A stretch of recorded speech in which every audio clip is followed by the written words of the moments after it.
Do you need this thing? Does it pick it up there, or should I pull it a little closer? It sounds good. Yeah, I think that's good, actually. All right, testing 1, 2, 3. That is not Chaz Smith's voice. Welcome back to the Grit. Hey, David, good to see you. We have replaced him. Weird. I mean, it just seems like when he leaves, here I am. Last time I was here was his birthday, I think. Didn't he split mid-show and left us hanging? So do you think he's sailing today again? I think he's sailing. He should move to Nantucket. How funny is it? You're the one who cued me in.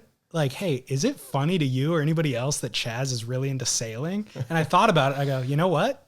Picturing him on a sailboat is funny. Yeah. Yeah, because, I've learned through your guys' barrel or gnaw sort of the standards he has for judging other people. And I mean, we could judge him pretty hard on the sail thing. I don't know. Fair game. I wonder what he's wearing. I wonder if he's wearing a preppy shirt like I am or what. What's his get up? Have you seen any photos? No, I'm dying to though. I think this could really become a whole line of, I don't know what, guessing that we just play for years on end. Yeah. I wonder if, I want to know if he wears boat shoes. For sure he does. Yeah. He's into shoes. Yeah. Okay. He's very into shoes. It's funny that you said his judgment of other people. Barrel or Not started for that exact reason is, let me just tee up, he cares about fashion. He cares about these whatever things that generally I think surfers as a whole don't care about. Right. And so I was like, all right, let me tee him up and let him just be the arbiter of fashion and whatever else. And over the course of the last couple of years, I feel like he's actually gotten less cynical and less judgy and more sympathetic. And so it's not as good for Barrel or Not. I'm like, dude, you're ruining the gimmick. I want you to start throwing barbs at people, and he's not as willing to do it. Yeah, because that's why we read his articles or whatever on Beach Grit, because he just goes to town, usually on pop culture. He'll rip on people's style. And, but yeah, I wonder, he is kind of losing his edge a little, it comes with age maybe. I don't know. It does. But when I first connected with him, that edge was kind of a persona that was portrayed on the internet, but on a personal level, he felt, he was nice. He was sympathetic. He was reliable. He was all that stuff, compassionate, very concerned about raising a family, that sort of stuff. So I'm wondering why he's given up the persona, other than it just becomes hard to reconcile a persona and real life. Maybe as you get older, it's easier to play it when you're younger. But after, getting slapped by Ashton, after Elo kind of taking him to task on the podcast that we did. And now he rides an egg. And now he's riding an egg. It's he's sailing. He took a month off drinking. It's like, what? Wow. We gotta make some hats, and it's got to say "Make Chaz Great Again." I don't know what color. I mean, we got to think of the color. What color is he into? Black and white. Black and white. I think it'd be a black hat, white text. That way, it's bipartisan. It doesn't have to be a political thing. It can be we just want the grouchy, grumpy Chaz back. I agree. This is screw genius. this happy Chaz. You're so good at marketing. You're so good. You could have given me a month to come up with a better hat, and I wouldn't have. Amazing. Funny. Despite his concern about fashion, you were possibly the best dressed person we've ever had on the podcast. What? Yes. What do you mean? Button up or button down, whatever direction that is. Full Canadian tuxedo going. Yeah. I could have gone khaki and really just went J. Crew on you. Yeah, you did. I thought that was a little much. Did you surf? I did. That's why I was late. I apologize. Okay. No apology needed. I have a new project working on in testing. So, you make something, you need to test it. Surf's been a little tough to come by where I'm at right now. So it's like, wow, I could squeeze in a surf before we met today. Yes. Lowers? Board went well. Yeah. Nice. Lowers. Lots of pros out. So I just sort of sit inside and underneath and just take the leftovers. If you sit outside it wasn't very big. It was like chest high, shoulder high. So if you're on a mid-length swooping in on waves outside, it's not a good look. So I just sit underneath and kind of pick off the little ones and pretty excited about the new board. So You get a couple? yeah, Nice. yeah. It's you know, it's always fun. You take notes. You're trying to compare boards that you just, you know, you make a magic one. You scan one that you like. You know, usually you start off with a hand shape. What do we want to do? Let's just start over. Sky's the limit. Try a couple. Some of them work, some don't. Oh, out of this, okay, that one worked. Let's scan it. And then you scan it, and then from there, a lot of times the scan doesn't come out like exactly the same as, you know, you're in the blank industry, and then you have to sort of chase that magic board. You know, it takes a little while. Yeah. You know, you go, oh shit, make the first cut, you measure it, and I was always cynical about scanning boards. You know, the CAD machines. You know, it's like, oh, that's cheating, and you know, that's whack. And I know some shapers like really hang their hat on that. They're super anti-machine, and I love the machine because consistency. It's like, man, how many times have you gotten hand shapes and you can't replicate them? It's just, I know a shaper or two who claim they can, but it's really impossible.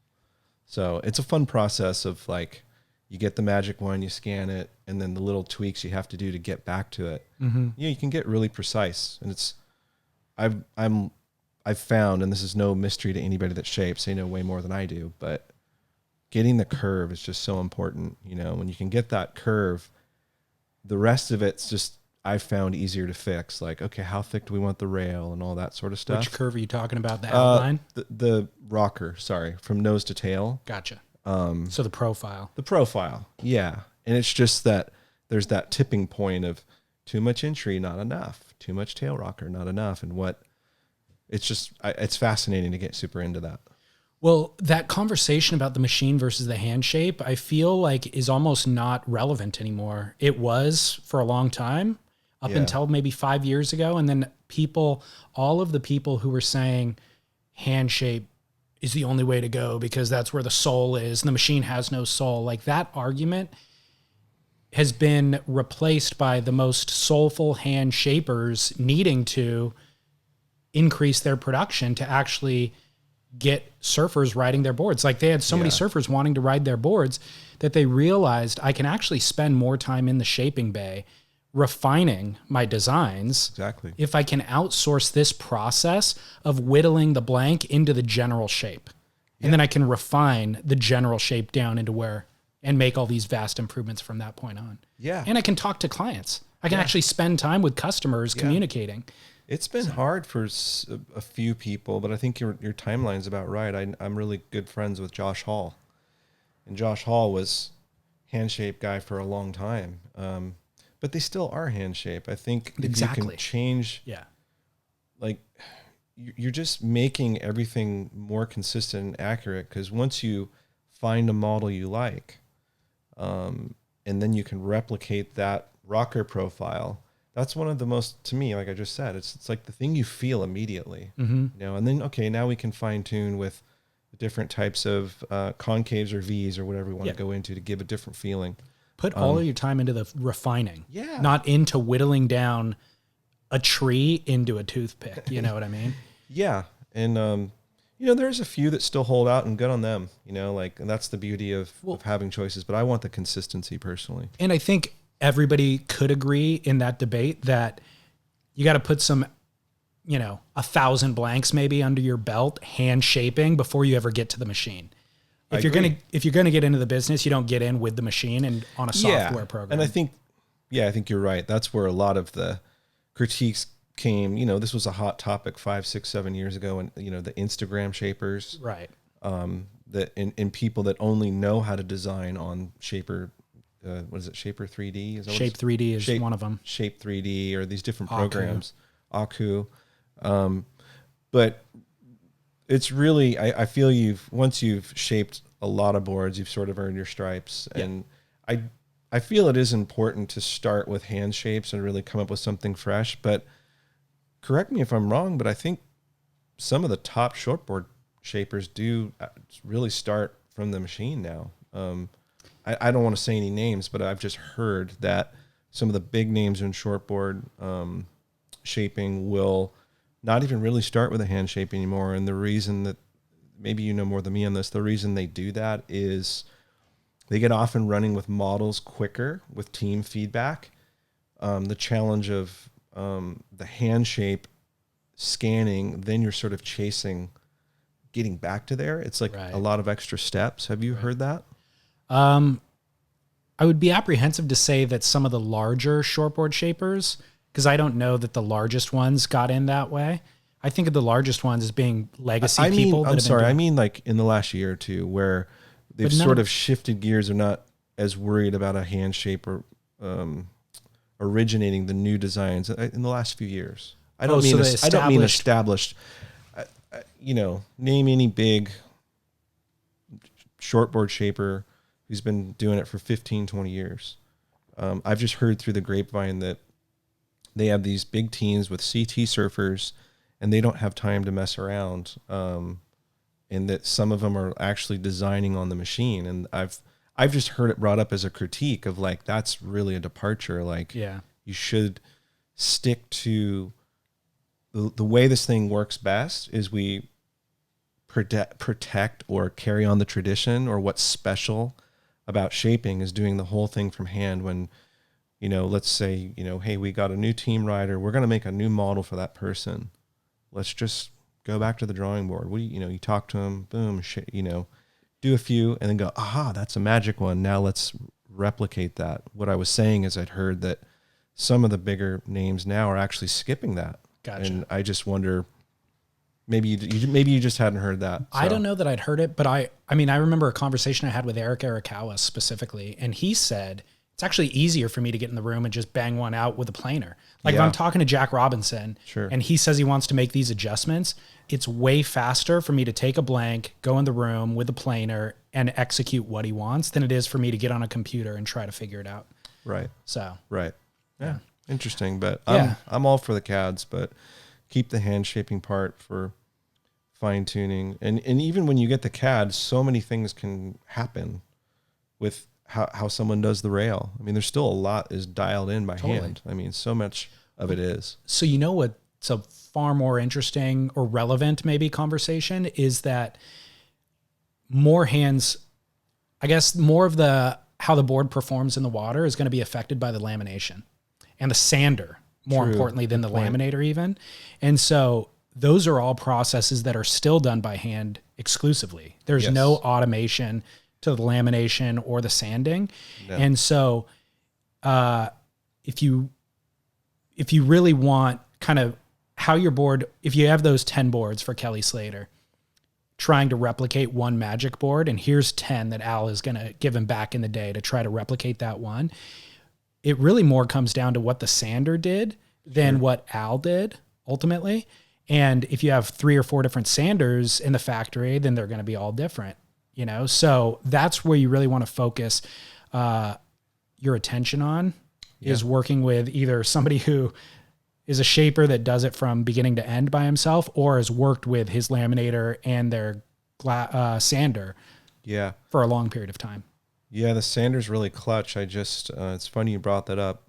I hadn't done or written anything in a magazine in a year or two, and just a few months ago turned in a piece on surfboard sanders for the journal. No way. It was really great. It was a lot of fun. I just, interviewed 4 kind of highly regarded sanders. You probably know of most of these people. There was one in the East Coast, 2 in California and 1 in Hawaii. And I think people are going to, if whoever reads out there that reads the journal, I think they're going to really enjoy it because there was a lot more info that they shared than, I was kind of aware of the stuff, but to really push them on the questions and learn more than it's a hard job and you get dirty, just how important the edge set is. For sure. And being able to, the big part of it was communication. You can, shape a board, whether you're Al Merrick or whoever the shaper is. And you're right. It goes through, and if someone laminates it a little too heavy, or one of the big ones that can get screwed up a lot is fin placement. That is a really big deal. That's pretty easy to screw up. And then finally your sander. But there has to be really good communication. And so, I've just firsthand watched it, whether it was when I was at Donald Takayama's, and he has a couple different sanders there, and he was really specific about where that edge went. You'd see Britt Merrick and this guy Alex Banway, they would talk, and they had this really good rapport. If you do not talk to the sander, and I've been part of those projects where you forget to talk to the sander, man, you're like, oh my God, the edge is gone, or the edge runs too far up or not far enough. Yep. It can destroy the board. Totally. Yeah. It tremendously affects the board's performance in the water. One of my interviews I did with Dave Parmenter, he was talking about he's worked with the same sanders for a long time. So when he was in building boards in Central California, he'd send his boards down to the Waterman's Guild in Orange County to be glassed. And he said he'd work with one specific sander, and Dave would actually want a hard edge on whatever the board was, or a sharp edge. But he would leave the shape soft, because if you leave the hard edge on the foam, it makes the laminator's job harder. Yes. So he would leave the foam soft, not sharp, knowing that the sander was going to make up for that in the end. But if you were a shaper who wasn't communicating with your sander would see the soft foam. Just follow it. Right. But he knew, hey, I'm just going to make the laminator's job easier by making this rounded, knowing that the sander will come and put that edge back on. Yeah. So little details like that take a long time to... I've also seen a laminator one time knock down the edge and didn't communicate it with the shaper. And that was, but the laminator already knew that the sander knew what he was doing, but there wasn't communication with the shaper, and the shaper's like, what the F, man? Yeah. But it worked out in the end. So think about this as listeners who are just buying surfboards. Where does that board go? And that mistake happens all of the time, or mistakes like that.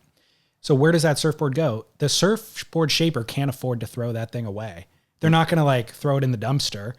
So ultimately it's going to be sold. And if you don't have communication with either your shaper or have a reputable retailer whose sales team is knowledgeable, that you could trust, that are working with board builders whom they have reputable relationships with, then you might end up buying one of those boards, or it might end up, maybe it's a discounted board somewhere, Yeah.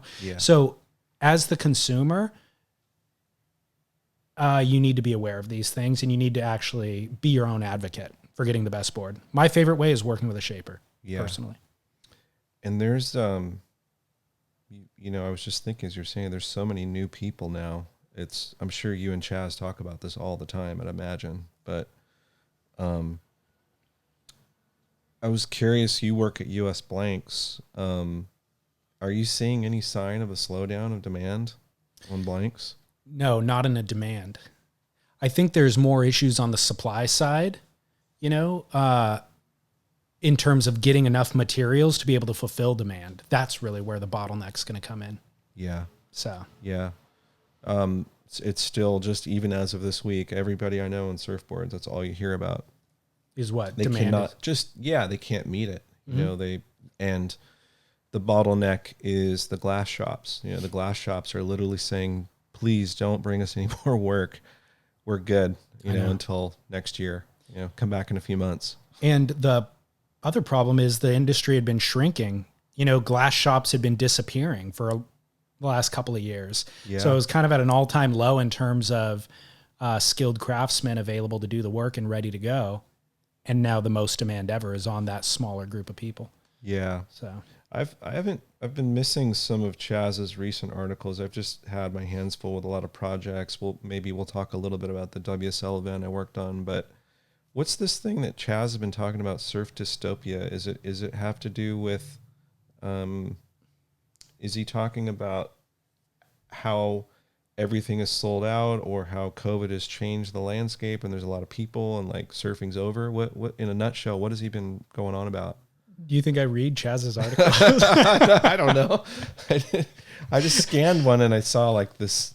It looked like he said it was a theme or something he's been on. So I didn't know if it was related to. I don't think it's. So most articles are about sharks, first of all. So yeah. And then the dystopia stuff, I think, is more of the same. Just the big brands have sold out. The WSL is making all these mistakes in these various ways. They've abandoned the core user. Both the brands and the WSL have abandoned the core user strictly by putting a pool on tour and all that sort of stuff. Right. So it's more of the same. Right. Maybe the addition to it in recent months is all the Vals surfing now because of COVID. Lineups are more crowded than they've ever been. Oh, yeah. There's more soft tops in the lineup, all of that stuff. Wave storms are sold out. Talking about the demand on surfboards, literally wave storms are sold out at Costco to the point that there is now a gray market for wave storms where people are paying a premium. They're paying like $200 to $300 for them. For $100 wave storm. I have not seen this. I've only heard that up to $500 at one point. Is that possible? Insane. It's like 5x almost. That's crazy. Which, by the way, there's actually good quality soft tops that are built with stringers that have contours on the bottom that you could put futures fins in. They have fin boxes in them. Sure. From where we're sitting at Album right now, from I don't know, there's a bunch of brands that make them, and they're less than $500. So why would you buy a wave storm for $500? I think people just have no idea. Yeah, I guess they're brand new. And I was meeting with our doula yesterday because we're having, as I told you before, having a baby. Congratulations. And thank you. It's really, really excited about it. And she was, at the end there, after we went through, learning a lot about how babies are born and that's a whole other discussion. It's insane. And she has a 13-year-old, never surfed. There was no school going on, and he just got into surfing, and she couldn't believe how difficult it's been to get a surfboard. And I just never dawned on me that it would be that hard. Like there's boards on Craigslist that are insane prices. Really? Like, yeah, it's like almost the price of new boards, and then, you really, for a while there, you couldn't get the wave storm. So I'm imagining they've stocked back up at some point, but yeah, I don't know. And it probably varies by region or whichever Costco you go to, but the concept alone was unfathomable. What's the doula's responsibility? Inform us on a doula.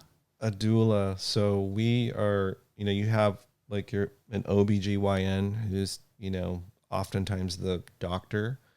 You can, you don't have to put it in quotes. They're actually a doctor. I don't know why I did that, but I'm new to this. What can I say?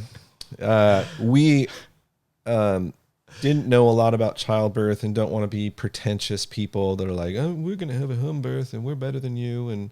But we did look into it, and we have a lot of friends who've gone through it recently, and they suggested working with a midwife.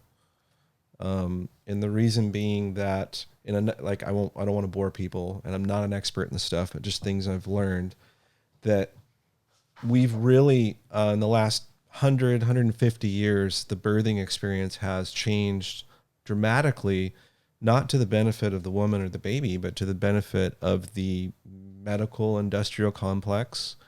And at the time, men doctors who didn't really understand what goes into it. So what the cool thing about midwives and doulas is they're bringing back sort of knowledge that's been around for tens of thousands of years. Yeah. And the one thing that I've learned from this whole thing, just ramping up to it, is that the body knows what to do. And come to find out, putting you on your back and your legs in stirrups, not very good with how this whole thing works. And so the midwife and the doula really just bring back a lot of info. And honestly, if you look into this stuff, it's crazy. A lot of women that were put to death for witchcraft, a lot of birthing knowledge was lost with them. Wow. Yeah, it's nuts. Like, people like that whole hysteria hundreds of years ago. And it was a lot of these women that in town that you'd go to that would, know a lot about natural remedies and whatnot. But they were witches, so they had to go. Yeah, they had to go. They sank, so yeah, they're gone. I mean, everybody has some good in them, but they were witches. So. Yeah. So the doula just is kind of a notch below a midwife. So it's like OBGYN is the top dog. That's like medical doctor, something crazy shit's happening and like we need to go cesarean or we need to do whatever. Right. And then a midwife is below that, but can't do surgical type of things. I could be, someone might correct me on this, but that's my understanding. Sure.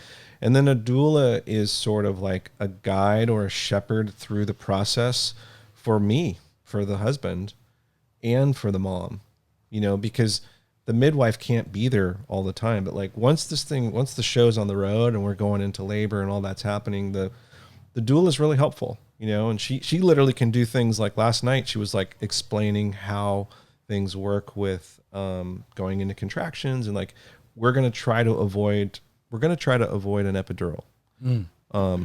But we have this whole thing of like, it's not pretentious. We want to try to do it natural, but we will be in a hospital. It's called a birthing center. Right. And it's cool. She's like, look, you can do whatever you want. You can like stand up, lean against the wall, have one leg in the air, like whatever's comfortable. Yeah. And just move with it, because the baby is going to be positioning and moving, because it turns to like, it has to go out a certain way. And it's literally telling the mom, like, it's cool. It's very like common sense stuff. Totally. But a lot of us have been raised to be afraid. Like, oh my God, it's the worst thing. It's painful. It's a nightmare. Definitely get an epidural. Again, we don't have to go on too long about this, but that person's been really helpful. And, it's not a bunch of hocus pocus, and, we're not putting anything at risk, because we're sort of doing the best of both worlds. We're literally having a home birth in a hospital. Awesome. So if something goes crazy, boom, we're right there. Awesome. How far along is Kate? She's due December 17th. Right around the corner, man. Very close. Yeah, it's about 7 weeks out. Amazing. It's awesome. Exciting. Very exciting. Yeah. Can you reveal a gender, or do you want to? It's fine. It's a boy. Yeah, beautiful. It's a boy. So do you have names picked out? Rex. Rex. Awesome. Yeah. Where's that come from? I never, I always thought like, don't tell anyone the baby's name, because people just aren't going to like it. And if you see their face like, oh, that's kind of a weird name. You just end up with a list of names. Caitlin was as anyone her age, was super into Jurassic Park. She's 33, so she grew up around that. And it's just a short, I sort of think a short, powerful name. Yeah. If I can say that without being like, that's a cool name. And it just sounded unique. And looking into it, it just means leader or king, so Tyrannosaurus Rex. Yeah. It's like the king tyrant, There isn't anything majorly deep to the name. It's just, I like the name. I like it, and I don't think I've ever known anybody named Rex. Yeah, it's unusual, but it's not like unheard of. Like I right. fully know the name, except I've never known anybody with the name. Yeah.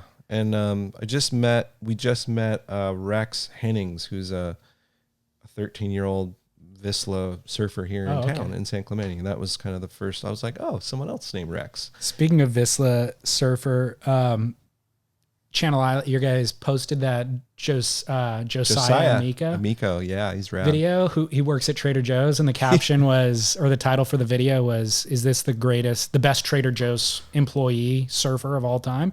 Which you have an argument to make there. But I spent a week with him in Australia last year. Yeah. No, he was so fun to be around, dude. Yeah. He was just so irreverent and silly and goofy, and he was awesome. I just had a blast with him. He surfs really well, like stylish. Really well. Yeah. Yeah. And, so we put that up, and a bunch of people chimed in, and they started like tagging other surfers that work for Trader Joe's that could arguably be better. I mean, I didn't go in and look at it, but I'm like, no way. Like, this is like turning into a thing. There might be a whole crew of just rippers at all the Trader Joe's in the country. Hilarious. Well, at any rate, you're filling in for Chaz today. We wanted to have you on as a third party, but Chaz actually couldn't be here. He had to sail. Apparently. Are you here specifically to atone for the Cuervo Surf Classic? I don't know. We'll see. We'll see how much you rip into me. Where do we start? Well, did you actually watch it? No, of course not. I knew you didn't watch it. There's no way. Why did you know that I didn't watch it? Because I feel like it doesn't seem like something you'd be that interested in. I don't feel, from just listening to you over the years, that would be super invested in that. You were right. I did not watch it. Fool me once. Shame on you. Fool me twice, it would be shame on me. It's not to do with you, Devin. It's to do with the wave pool and contests and all that sort of stuff. Right. Yeah, and you have been pretty consistent on that. The last time I think you were here, we kind of talked about the WSL did a specialty event there, and I was talking about the reasons why it didn't work for me. Right. And you were a little bit more oh yeah, that's right. You were kind of grilling me a little bit last time. That was fun. So speaking of, where did this event go wrong? Let's put it that way. Well, where did it go right? And where did it go wrong? Let's start there. Well, if you want to know my opinion, but I didn't watch it, but I'll give you feedback. I mean, I got a lot of feedback. I don't know, whatever you want to share is great. The whole, just to back up, why are we even there? We had a longboard tour, not a terribly big tour. It was 4 events. We had some that were tentative. But we know the story. COVID hit. We had just got Noosa done right under the bell, so to speak, at the end of February. Joel Tudor won? Yeah, Joel Tudor won, which was, cool. The old guy's back, and he's really wanted us to win a world title. So he's like, ready for the next events. We had some teed up for Malibu and Trestles. And we had a event in New York as well. So we would have had 4 events. And boom, it's over. COVID shut everything down. And we keep watching, at a certain point, okay, we would really like to do something. The WSL has access to the ranch, obviously, seeing that they own it. And we could have tried to do an event at Malibu or Lowers. The problem is some of our surfers from Australia couldn't come because they're hardcore lockdown in Australia. South Africans couldn't have come. They were hardcore lockdown until recently. They've been allowed to leave, but they're not even allowed to come to the U.S. They can go other places. We've been marked as dangerous and on the bad boy list. And then Brazilians can't come. So it just became this problem of like, well, how can we have a world tour event and it's not going to work? So specialty event. We could have done specialty event at those other spots, but at the time, this is midsummer, the state and city didn't want to hear anything about it. Interestingly enough, sort of under the wire, they were able to do that Supergirl one down on Oceanside. Whatever the case, we ended up moving forward on a specialty event and already knowing the problems with it, which is boredom, so the WSL was looking at not only for longboard, but as a sort of product for the organization with any type of ranch event, possibly any type of event, period, which is, would a highlight package work? Fox Sports as their partner was interested in like, hey, we can't handle these days on end events. Right. What about an hour? So that's sort of how we teed it up. I didn't know if you want to jump in on that. I want to just talk your head off here. Can I read you somebody's feedback? Let's go there. let's just cut to the chase. I think it'll sum it up. Sure. The feedback will sum it up better than I can. Sure. And again, I didn't watch.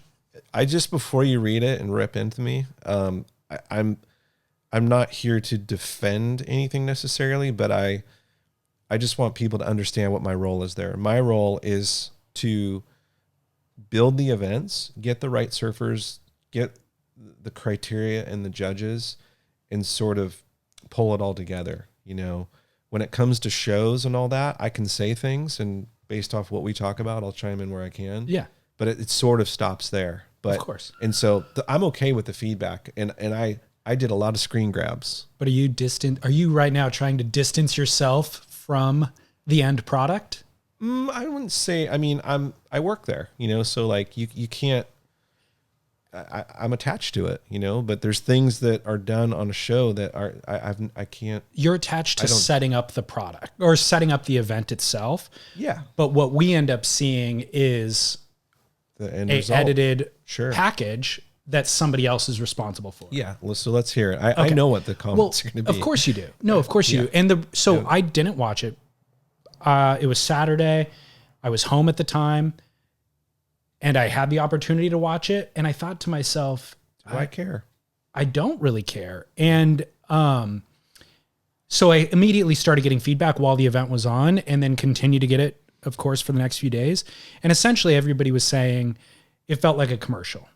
So it was a 1 hour package that felt like a tequila commercial. And I thought to myself, God, I've criticized the WSL in the past for, the events being too long. They need to figure out a way to do a highlights package, maybe do a post-production, like maybe a Big Wave World Tour event is best shown as a highlights package. And WSL did everything that I've criticized them for, but for some reason it still didn't work in this version. And so this person, again, their feedback sums it up. He said, WSL advertised their longboard contest at the ranch as being live on YouTube. Like a total loser eager for a live contest surfing, I stayed up late to watch it. I don't know where in the world this person was, but they stayed up late to watch it. It soon became apparent that it was not live. It was actually a pre-produced highlights package, which looked more like a tequila infomercial. I felt dirty enough wanting to watch longboarders in a wave pool. The fact that the WSL actually pulled a bait and switch just makes me feel stupid and angry. Would be keen to hear Devon Howard's take, particularly given his deference of the last debacle at the ranch, which he's referring to the last episode that we talked about. I think it was Rumble at the Ranch. Sure. So I don't remember the WSL advertising it as a live event. If that was the case, then this person has a claim to be upset about a bait and switch. The other thing that I heard or that I got in feedback was not seeing completed rides. They're like, what the beauty of a longboard is the fading takeoff or, finding trimming on the highline. And all that we saw were the nose rides and the barrel section attempts, but I wanted to see a complete ride from beginning to end.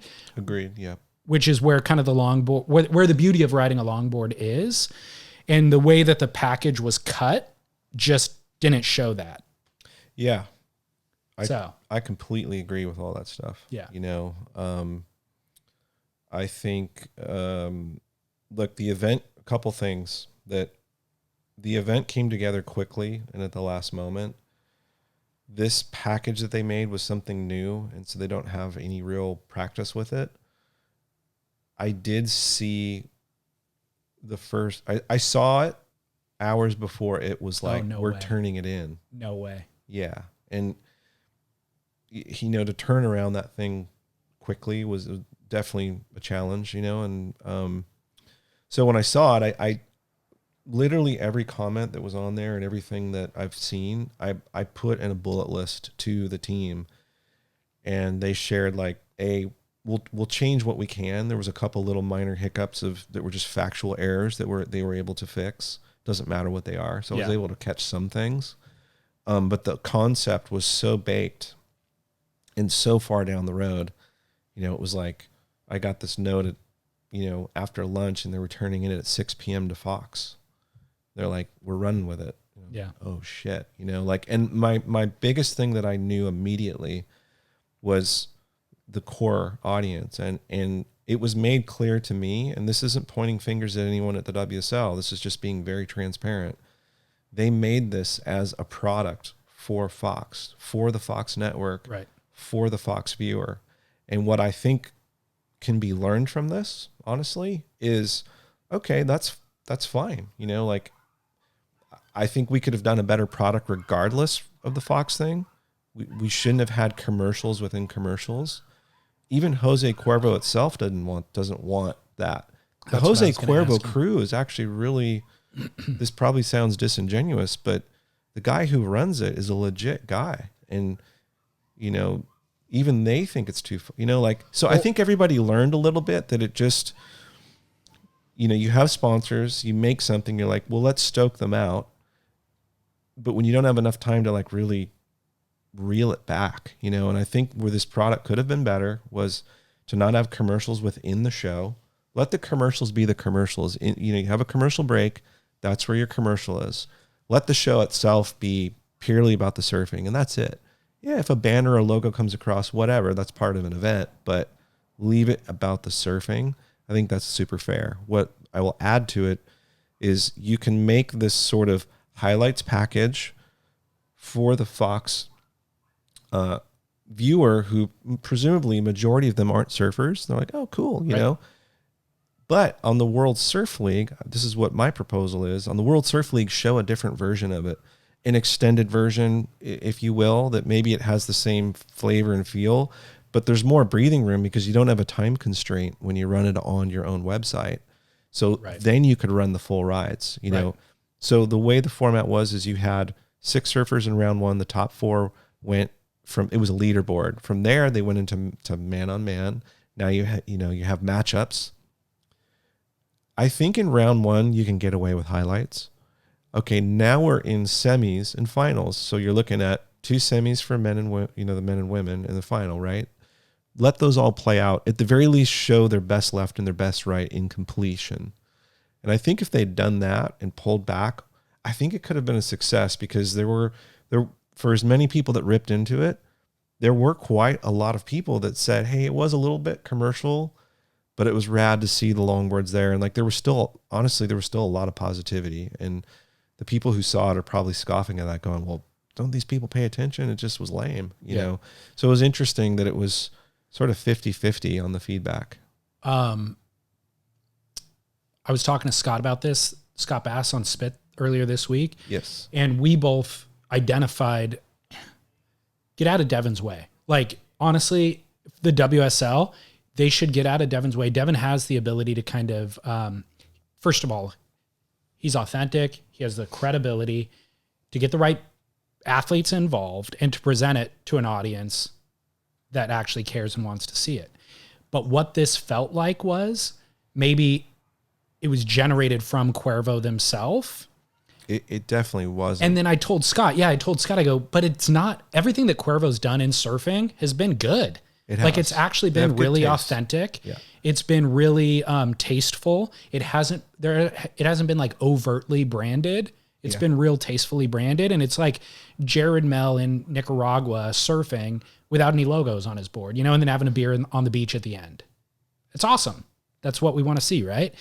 So I go, it'd be weird if they were the ones driving this commercial. No. And so ultimately the conclusion that we came to, which I feel like maybe you just validated, was too many cooks in the kitchen. There's too many chiefs where Cuervo has their interest, WSL has their interest, but they're all kind of working for Fox's interest. And then you come in, they leverage kind of your street credibility to get all the right people involved, but then take it off your hands and try to have 3 different bakers bake a pie together, which ends up really catering to very few people. I mean, it ends up catering to maybe the broadest audience of all, which, like you said, is Fox's audience. And somebody else said in an email, this isn't for us. This is to be played in a sports bar in the corner on the screen while people are shooting pool. Look, in so many words, that was shared with me kind of after the fact.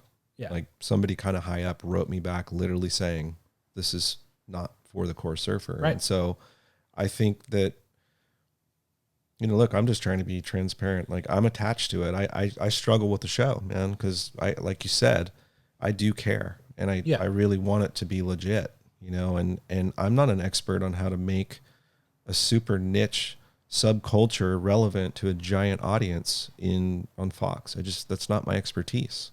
I'm looking at it, and the notes I sent were like, the core surf fan is going to be bummed on this, not only because of the commercials, that's obvious, but the surfing itself, it was bitching. No matter what you think about the pool, to watch these surfers and even them just kicking out, like you didn't even get to see a kick out. But you're right, surfing is it's longboard surfing it's about all those things in between. Exactly. And the other thing, let's say that this was done, get rid of longboard. Let's say we did it with shortboard. I think the same frustration would exist with a shortboard viewer, because maybe it's not about the intricate detail in between the maneuvers or moments. It's more about building momentum. We're used to watching an event and we get a sense. When I've invested an afternoon in the event, I'm like, okay, I've got a feel for this. And I'm like, you literally get goosebumps watching something, because you're like, okay, this person is in the freaking zone. Like it's going to happen. You know what I mean? And like, you can feel and predict something that's beyond anything that the commentators can say. And we've I think that got lost in this product. So, and I got a lot of messages, and nobody, I think people were pretty reasonable, at least in the Instagram community I have. I think they understood that I'm doing what I can and that I don't own the show. But it's also a cop out. You know, once you put your name on something, I'm part of it. And so all I can do is own that, yeah, there were some pieces of it that were honestly bad, you know, but there was some good in it too. And I'm focusing on, we got to show the world some longboard surfing. Wasn't the way we wanted it to, but there's really good notes from it. And I hope that people will give it another chance. I know I want to give it another chance, maybe not necessarily at the pool, but a highlights thing could work. It is an interesting concept if we could get it right. I think you already solved it, which is putting the long form thing available on worldsurfleague.com for the core surfers to actually watch the completed rides from beginning to end, and the highlights package goes to Fox. Yeah. Win-win. Yeah. But the fact that it was advertised to the core audience in advance as something that the core audience should watch and then give them the Fox version was the only hiccup. I think people felt ambushed. I think bait and switch, those types of comments. I think those are all fair. I don't think you need to concern yourself so much with reconciling your own involvement with the end product. I think you can feel good about your work that you're doing and knowing that the WSL has the resources to execute the goals that you want them to execute.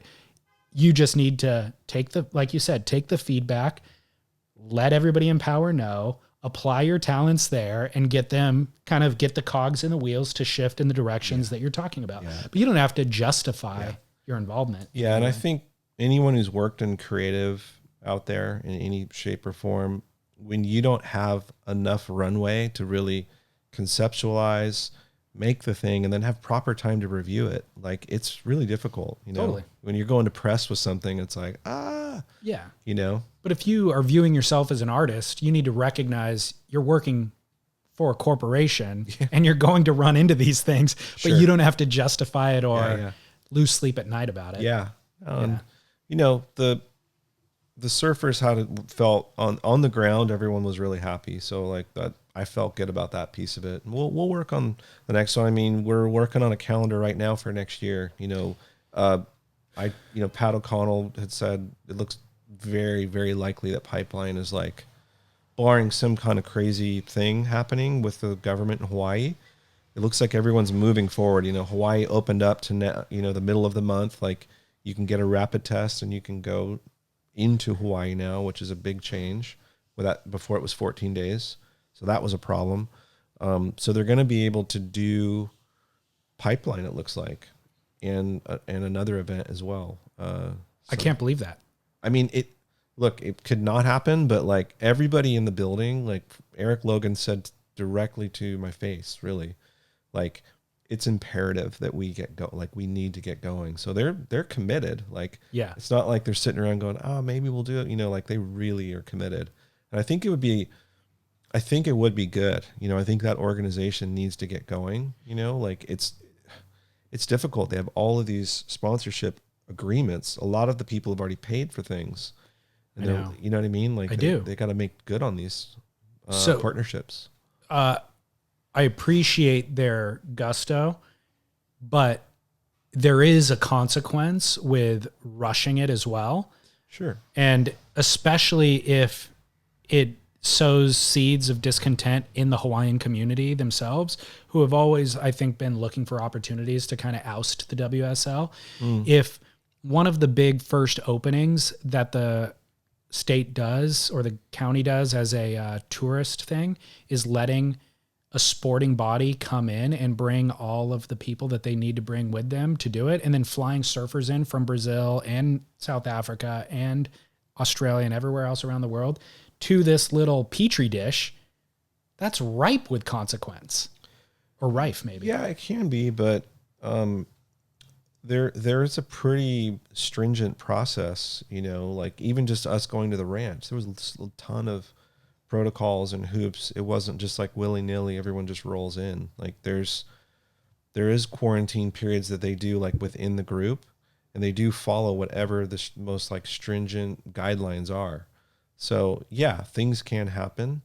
You know, I'm not an expert on coronavirus, and it's a very sort of hot topic. Yeah. And I'm not going to try to explain all the thinking of what the WSL does. I'm just sharing with you that they would really like to get it going. Obviously, if information comes, to light that, hey, this is a bad idea, community doesn't want it, they're just going to pull the plug. I mean, they pulled the plug multiple times during this, and I think and not to defend the WSL, but I do think that they erred on the side of safety, right, from the beginning. Like when it became apparent, like, hey, we just gotta put everything on hold, But I don't know, what is the answer. Well, look, I want to see the contest happen, and I would love to see 2021 happen, like the entire season. The coronavirus shutdowns have lasted way longer than I would have forecasted from the beginning. Sure. And seeing that now, I just have a hard time believing that 1 month from now we could be given a green light to an event. I think there's just too many moving parts. But you're telling me that they are working hard to make it happen. Insider info told me the trophies are already being built. So things are moving in that direction. They are. And there's a lot of discussion about people's safety. So like, it's not like there's going to be a crowd on the beach. There isn't going to be, the surfers won't have an entourage, they are allowed at the most. When we did our event, they could have one guest, and that guest had to go through all the same testing and quarantine. Yeah. It's like, hey, you get the test, you go straight to your hotel room, you stay there, and then you go into the surf ranch.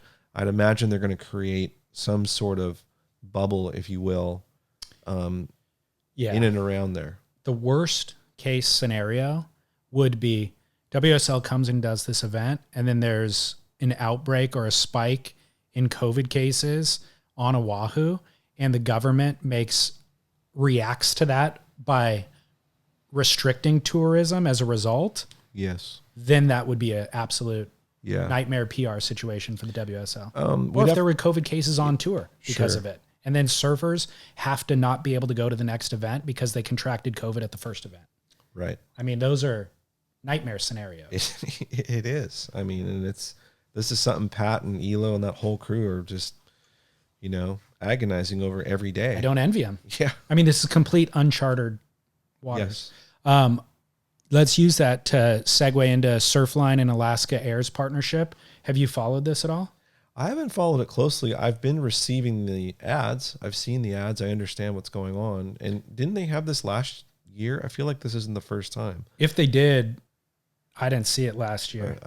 I feel like there was last winter there was when the surf's up, there's a discount. But maybe they didn't push it super hard, but I'm pretty sure it happened last year, and I saw it pop up again. Like, hey, when the surf's up, we're going to offer some smoking deals. Yeah. So I did not catch that last year. Maybe the internet is just more angry this year than it was last year. I thought it was in relation to the lack of tourism because of COVID. I thought they got creative and came up with an incentive to get people to travel. But essentially, it's what you just said. Discounted fares when there's a swell coming to Oahu. Here's some of the Instagram comments on Surfline's own post. We don't want and definitely don't need any more surfers. Another person said, how does it feel to make your living by increasing crowds? Somebody else said, nothing like a bunch of D-grade wannabe trust fund pros thinking they're going to come over and take waves. Really just pasty, overhyped, entitled Cali kooks looking like they're going to get, not realizing they're going to get stuffed on every wave. And this relates to yesterday's post from Koa Rothman. I saw that. I feel like Koa's post was in response to this. Was it? Okay. I feel like it was. And Koa basically did a selfie video saying, hey, I'm going to go on any wave I want at Pipeline this winter. And he wasn't being rude. He was smiling while he was saying it. Or it wasn't being aggressive, I should say. And he said, there's only a few people in the lineup that I will make way for. But make no mistake, I'm going to go on any wave that I want. And Peter King, the photographer, pro surfer guy, he wrote, big changes then, huh? like what's really, like, come on. I would imagine he gets any wave he wants as it stands now, but. And probably goes on burns guys too. Yeah. Like, I don't know the guy. Seems like, I think that's rad. I like that stuff. Fine. Pipelines are freaking, it's so dangerous and scary. I don't even know how it works. Years ago they had the Wolfpack thing because of it. That was like Kala and that whole crew in the early 2000s. I mean, they were cleaning house because it was just so out of hand, and 100 people dropping in on that wave. It's nuts, so I don't even know how they do it. So have you ever surfed it? I have. Yes. When it was proper sized? I wouldn't say proper size, probably 8 feet on the face. Did you get barreled? Yes. Back door or pipe? It was pipe. Wow. Look at you going left. I have it. Do you want to hear my quick pipeline story? I do. It's very quick. I think I was 21 or something like that, around there. Had never been to Hawaii, saved up, bought a ticket way before the internet and cell phones. Called a friend to pick me up at the airport because I had no idea what to do. And he said I could stay with him. It was Joel Tudor. He was staying at Joe Galanka, a lifeguard. I couldn't believe Joel was actually at the airport. Unbelievable that he picked me up because he's such a flake. And, I'm just pasty. I have a blonde bowl cut. Just not a good look to show up in Hawaii with. This is a long time ago. I'm 46 now. And he's like, hey, Pipeline is really good right now. And it's like not even that crowded. This would have been 1994 or 5 or something. Pull right up to the parking lot. Didn't even go to the house to drop the stuff off. He's like, we're going out. I'm like, what out? So I'm just rip the board out and pasty, wax up, go out, sit out there for 2 hours and just paddle over waves. Don't catch shit because it's scary, even though it's only it was 8 foot face when I caught, but there were bigger ones. But I mean, it was flawless, offshore, as good as it gets. And there were some scary guys out there, I was like, ooh, I'm just sitting. And then finally one came after hours of waiting. Joel said, go on this one. Put my head down, did everything right, pulled in. I mean, I don't know how this all just worked out beautifully. And it was just crystal clear blue water coming over, just getting completely shacked. And I'm on a 9.2 Takayama, kind of high performance type of longboard. No leash, of course. And I see this guy on the shoulder paddling in to burn me. Oh my gosh. And he was a tan fellow, let's say. He's probably very local. And I went, oh shit, and then I was just like, okay, I'm going to get burned, but I'm just going to hold the line. And I don't know what happened, but he didn't get to his feet in time and he went over the falls. I end up getting barreled by him. He completely goes over me. It almost kills me. And like the board just like misses my head. And all this is going on, right? Like it's just crazy. First wave at Pipeline, first time ever in Hawaii. And I get spit out of the wave. And I was like, big smile, couldn't believe it. I even like fall off the board at the end and it goes out in the channel. And I just was like, wow, my fucking dreams have come true. A wave at Pipeline. And I go and I get on the board and I hear this, hey, fucking howly, what the fuck? Just like the gnarliest Hawaiian war cry. And I'm like, oh man, someone's in trouble. I didn't even right. think. Because you didn't do anything wrong. I didn't do anything wrong. Right. And I'm just like, and I paddle back out and I'm going, and Joel looks at me and shakes his head and just like paddles away. And he's just like, and it's a guy named Braden Diaz. Oh yeah. And he paddled straight up to me. And right next to him was the Kyborg, who I didn't even know who these people were. Right. And I got to give him credit. He was nice enough. He just said, hey, get the fuck out of here. Fucking howly, like the whole thing. And I just went, okay. I just put my head down and I paddled over to Gums and then just, watched perfect waves for the next hour or two. But I was like, well, so Braden was the one I got a wave. Braden went over the falls? Yes. Nobody knows what happens. I think he was so focused on like trying to burn me that he just screwed up and like slipped and then fell in and then went over the falls. But also, why is he yelling at you at that point? Because I think it's obvious. I think he was embarrassed. It was like his friends saw that. Like, oh, you're like, it's it's a longboarder, burn the shit out of him. Right. But oh fuck, you fell and he made the barrel. Right. Holy cow. I wasn't dude. trying to do anything, but I just chalked it up to like, I remember Joel saying, look, if anybody yells at you or does anything, just say okay and just like look at the reef and don't look at them and leave. And that's what I did. And I didn't get my ass kicked. Dude, that is so classic. It's like, I mean, it really is like it was like how it primary worked. hunter-gatherer, like social pecking order. That's what we love about surfing, is that you throw out all of the politics, which we'll talk about. You throw out all of these, I don't know, developments that we've made as society, and you just get back to core fundamentals. This is a resource. I live here. I'm bigger than you, and I want the resource. Yeah. And, you know, over the weeks I was there, I ended up seeing him like at the grocery store in town, and we didn't become buddies, but like, I think there was an acknowledgement. Like I remember he looked at me and just kind of did one of those like little heads up nods. Like we're not going to be buddies, but like you made the barrel. And I think there was some shred of respect that like he sounded me and I respected it.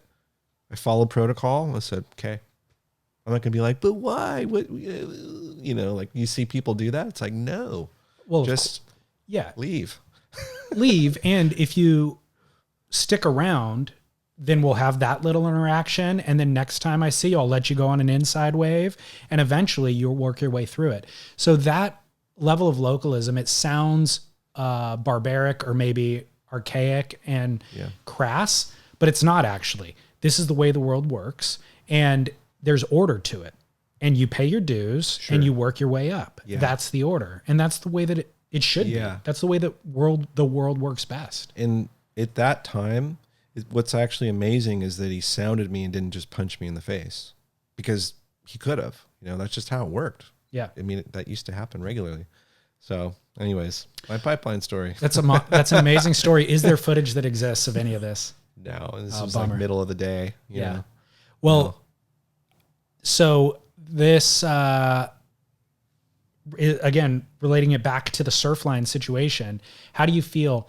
Number one, I hate to even throw shade at anybody in the surf business who's making a living. So look, realistically, Surfline has a deal with American Airlines, and I'm sure Alaska, and I'm sure Surfline's getting paid for this partnership. So I don't want to criticize their fiscal decision, but how do you feel about it philosophically, of them promoting driving traffic towards the North Shore when the waves are pumping? I don't, on a personal level, I don't love it, but it you know, it's anything I say that's critical of the surf industry is hypocritical in some ways because I work in it. But I don't think, you know, when Instagram came out, I never believed you had to geotag or you have to say where it is. It's bad enough you're posting this thing or whatever, but like to make it easier for people on top of it, I think is a mistake. I would be okay, honestly, if all Surfline cameras went away. Just unplug all of them. I'd be completely okay with that. And I have friends that work at Surfline, and that's nothing against anybody there, but that's just how I feel. It's just an opinion. So it would fall in line that I don't particularly love the deal in Alaska, and furthermore, it's not even really necessary because there's plenty of flight options right now. Like, do you really need that? So, and even not in COVID times, you can fly to Hawaii in the wintertime for $400. It's never really been, it's always been pretty reasonable. I mean, it's honestly seems cheaper now than it did 20 years ago. Yeah. You know, so I think it's not, you're not endearing people to like, oh, I love Surfline, but it's funny, like people say all those comments, but there they are, they're still on Surfline. Like it's this weird thing with Surfline, like you hate it, but you're like, well, it's there. I'll look anyways. I'll look at the camera because it's there. So do you use the cams? I do look at the cams, but I hate them. So I'm one of those people. Yeah. I'm a hypocrite, but I have seen times, we maybe have talked about it here in the show in the past, where specifically at Swami's, where the camera has gone down 4 days, and it was very noticeable. How much less crowded it was? Yeah. I mean, it doesn't take a scientist to get down there and really tally that up. It was like, okay, there's a difference here. Same with lowers. Before the lowers camera was on all the time, you'd get those magic windows. Those are gone. Yeah. So, well, I mean, those are places that are right off the highway. So they're not even secret spots, or not even no, secret, they're not, but it has an impact. It still does. No, it's crazy how much the cameras do impact it. And in my own kind of usage, I'll be at work looking to leave, and I'll check the cam right before I leave work almost every single day. And it influences whether or not I surf. If I didn't have that cam to check while I'm sitting in an office, dry and like parched, I would just probably go home most of the time. But if I check the cams and it looks fun, then it's like, oh, shoot. Yeah. And, I've talked to the crew at Surfline before, like, how do they decide where the next cameras go? Because there was a brouhaha a year ago or so where they put one up at Rincon. It was like over at La Conchita, like looking over at the point, and the people lost it. Mm-hmm. And so I reached out to Surfline, like, is this really necessary? Like, it's already crowded. There's like enough cameras everywhere. And their belief is that they're enhancing the surf experience, So like you and I looked at the videos before, when we left work, and yeah, in some ways they're right. It lets me know, like, should I try to hit the waves before I go home or not? So it enhances in one way, but it also, it destroys, and not to be nostalgic here, but it does destroy what can be special about surfing, which is discovery, and that's why we all got into it in the first place. Look, the identifying as a hypocrite could be the theme under every conversation that we have on the show. Yes. Truly. Because we all are. I mean, humans are by nature. Yes. But it's almost not enough just to call it hypocritical, because if you have critical thinking skills, then you can hold two conflicting ideas in your mind about the same exact thing. Yes. If you're dumb, you generally can't. And you just believe what you believe, no matter what conflicting information comes in. So I think being a hypocrite is a sign of and being able to identify your own hypocrisy is being a sign of some level of intelligence. But you having a conversation with Surfline, whose business is putting cameras up and selling advertising against those cams. And the more cams, the more advertising. Yeah. Putting a new cam is like having a new piece of real estate that you own, and you're going to start collecting rent on it. And so you turning to that real estate owner and investor and going, why are you buying another house? That's dumb. They're going, are you kidding me? This is our business. Yeah. No. And we're making the neighborhood better, by the way. We're increasing property values. Well, people had reached out to Channel Islands because they're like, hey, can Channel Islands do anything about this camera at Rincon? Like, can they tell them to not do it? And I just reached out for fun just to find out, like, hey, how is this decided? Like, how is this helping anyone? Like, you can see it when you drive by. Like, let that be good enough, And they're like, no, dude, people around the world will log on. It's such a famous spot. I log on to see what Pipeline's doing. Of course. And that's ad revenue for them. Absolutely. It is. And the sad part of that is the guy who put it up on his house was an old, like, veteran or something. And he was like in his 70s, super sweet guy. Like, everyone knows him. I do not know this guy. I'm just repeating what I heard. And a bunch of people went and just kind of went, dude, you need to take that down. Like, I don't know that they didn't really threaten to kick his ass, but they kind of harassed him. Wow. And he ended up taking it down on his own. Oh my gosh. And then I think people are like, oh God, they felt kind of bad, But this is going to continue. It's going to, like, there will be a camera at every single break. I wonder what he was getting paid. It's not very much. Oh, really? It's a few $100. Like, it's not even worth it. Oh my gosh. It's not really worth it. I had a dream one time of, if I was ever got into drones where I could just have like a little claw that could just go and just drop a towel on every camera. So, so you don't actually damage the camera, because I don't want to be, vandalism or whatever, but just kind of boop, like it just covers the thing, and just would be annoying because they'd have to go on the roof every day and take it off. That's hilarious. Am I evil? Is that a bad thing? I don't know. It's just it's like a fantasy I have. I wouldn't say evil. I'd say it's pretty hilarious. I love hijinks. Yeah. Period. Yeah. So To me, that lands in hijink land. Okay. So girlfriend's family, like grandma, has a house in Rancho Santa Fe, like inland San Diego. Ooh. And Verizon wanted to put a cell phone tower on somebody's property out there. 5G? No, this was back, Okay. Whatever. This is only 3 or 4. Right. And there's liabilities that come with that, of course. Who knows if people get cancer in the future or whatever. So rather than dealing with all of that, they just bought a house. So they spent over $1 million, in between $1 million and $2 million to buy a house just to build a cell phone tower in the back. That house still, years later, sits vacant, strictly for the purpose of having a cell phone tower in the neighborhood. Because ultimately that's how profitable it is. It's worth it spending, let's say, $1.5 million on the property just to put a cell phone tower there. Sure. That's how profitable it is. Yeah. Wow. So that guy undersold his value.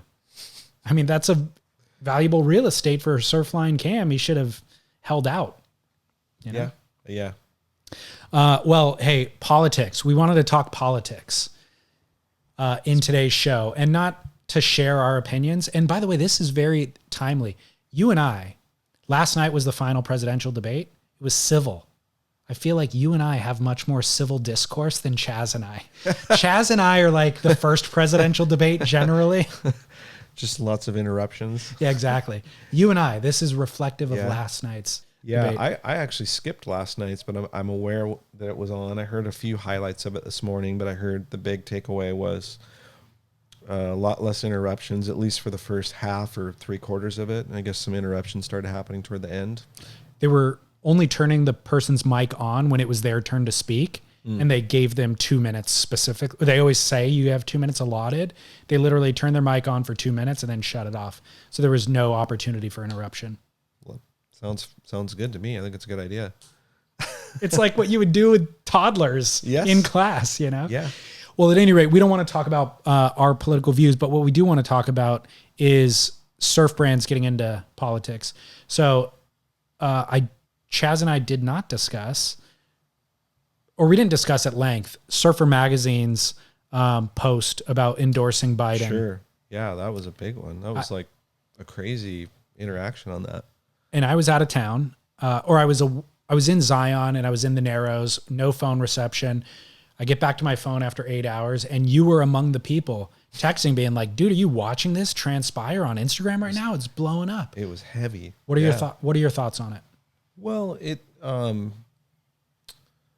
across the board, even not just surfing, I've struggled with the trend of politics being at every touch point of our lives, and there's literally no sort of break from it, and so it's been interesting to watch it, because you can't just flat out say no politics in surfing, period, because while I generally agree with that, because I think that it's a time for us to unplug. That's what I've always liked about surfing. So I get annoyed with people talking about real estate and all this bullshit in the water. It's like, just shut up. Let's just surf.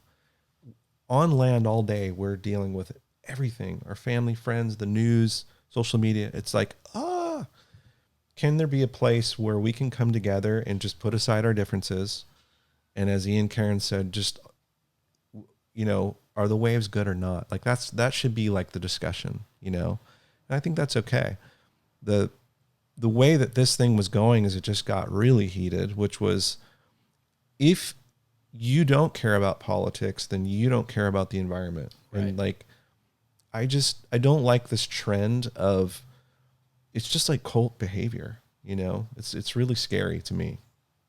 This has nothing to do with what I personally believe. Right. And I don't want to get into that, but the bigger thing is like, is this the place, when we're watching it in the NBA, I'm not saying that surfing is the NBA, because mostly for us, the surfer thing is more related to a lifestyle, I think, than it is like sport, but it is a sport too. And we can look around us, MLB, NBA, all these people have been, and even the NBA is super backpedaling now, like big time. There's lots of discussions on the social justice positions and whatnot.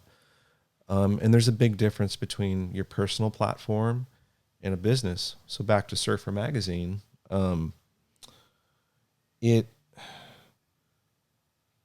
it's just, I think people are getting tired of everybody telling them what to think and what to do, and this is the right thing. And essentially they were saying, if you don't vote for Joe Biden, you don't give a shit about the environment. And I just think it's just a slippery slope. And if you're going to go there, then shit, you better be ready to have the whole conversation, because along with that comes whether I like Joe Biden or not, it's not the point, or whether I'm voting for him or not.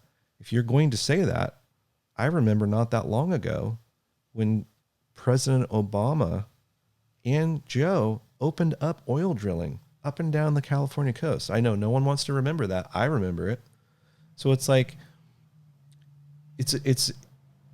we're not experts on all of these things, you know, and I think we're just getting into territory that we're not really equipped to deal with. And so I wasn't a fan of the post personally, you know, and people can criticize and say, well, you just have your head in the sand. You don't care. No, not at all. I care deeply. I'm about to start a family. I probably care about politics more now than I have ever in my life.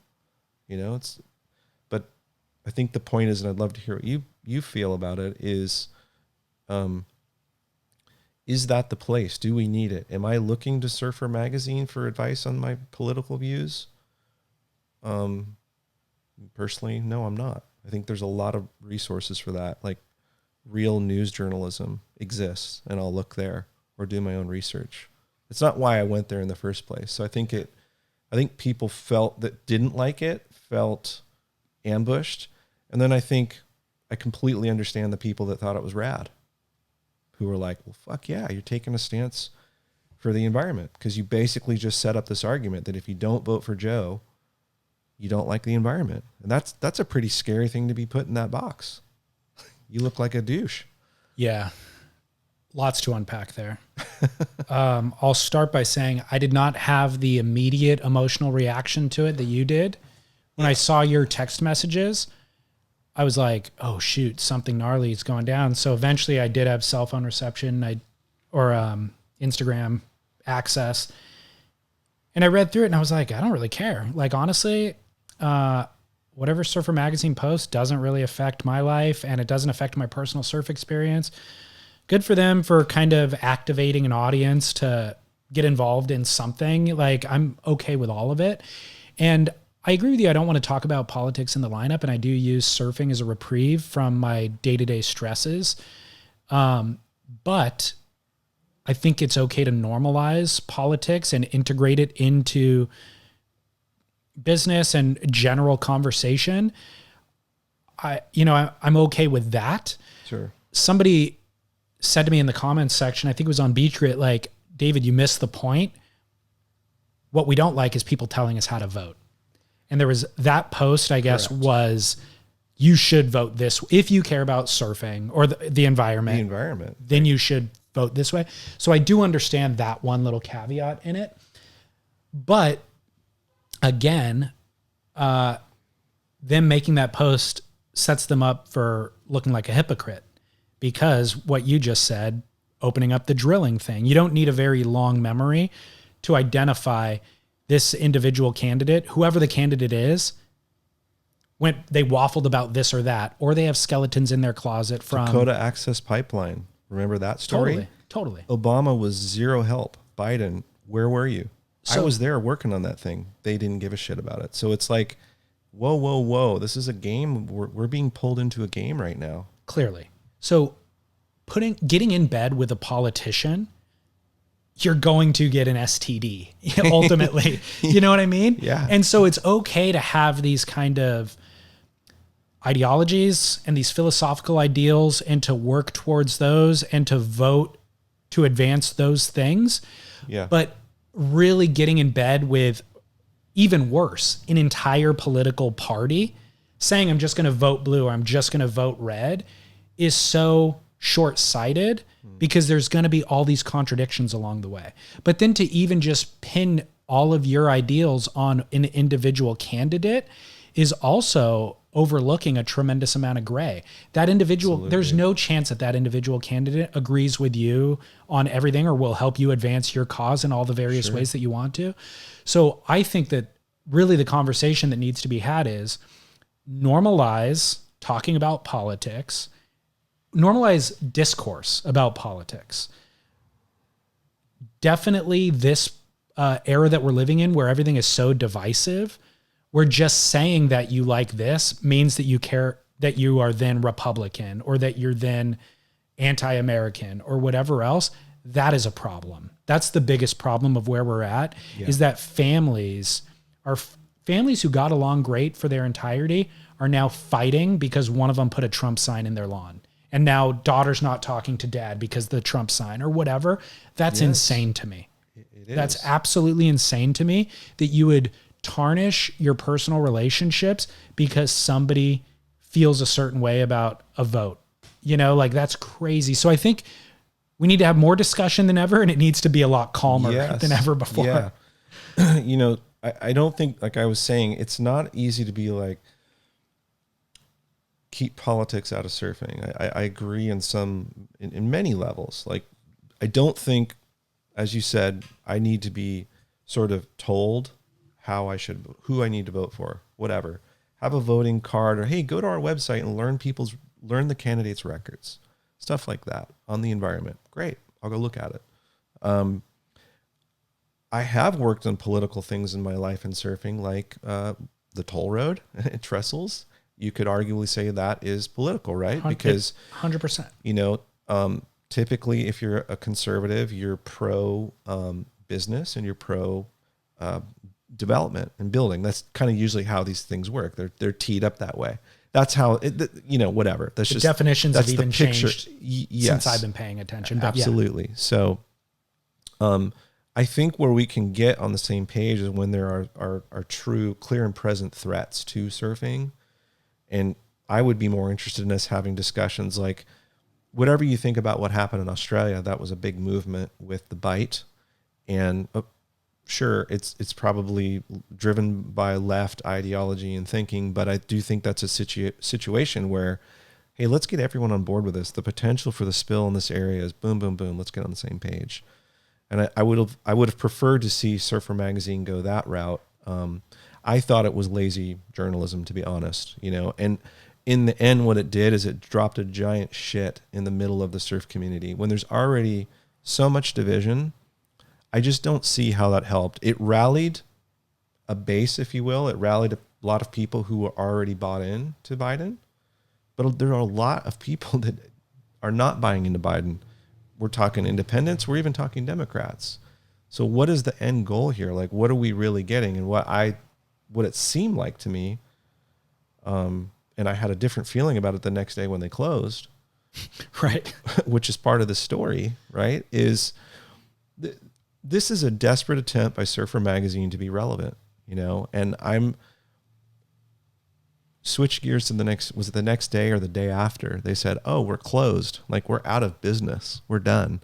And we learned this while we were at, you know, we just went up to the Surf Ranch event for, you know, the longboard thing. And everyone was going, holy shit, Surfer Magazine's done. I'm like, no way, you know, because I wasn't paying attention. We were putting on this event, or it was like the day before.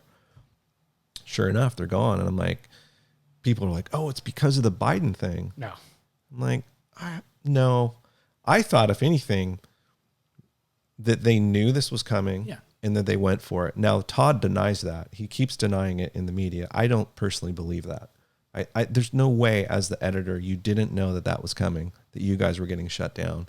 So, of course, you can just drop that bomb out there and be like, mic drop, we're out of here. Yeah. You know, and that had more comments than I lost track. It was like last time I looked, it was 11,000. Maybe it's 20,000. I've never seen that many comments.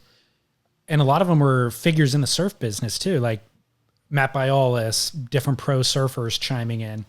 So, yeah, I mean, and so I guess like why do we think people are so passionate about it on both sides? You know, the pros and the cons. The pros we've already identified, like, Joe's the man. He's going to save the earth because we've been told in 12 years that we're going to incinerate and be drowning and all these things, which according to some people, we will.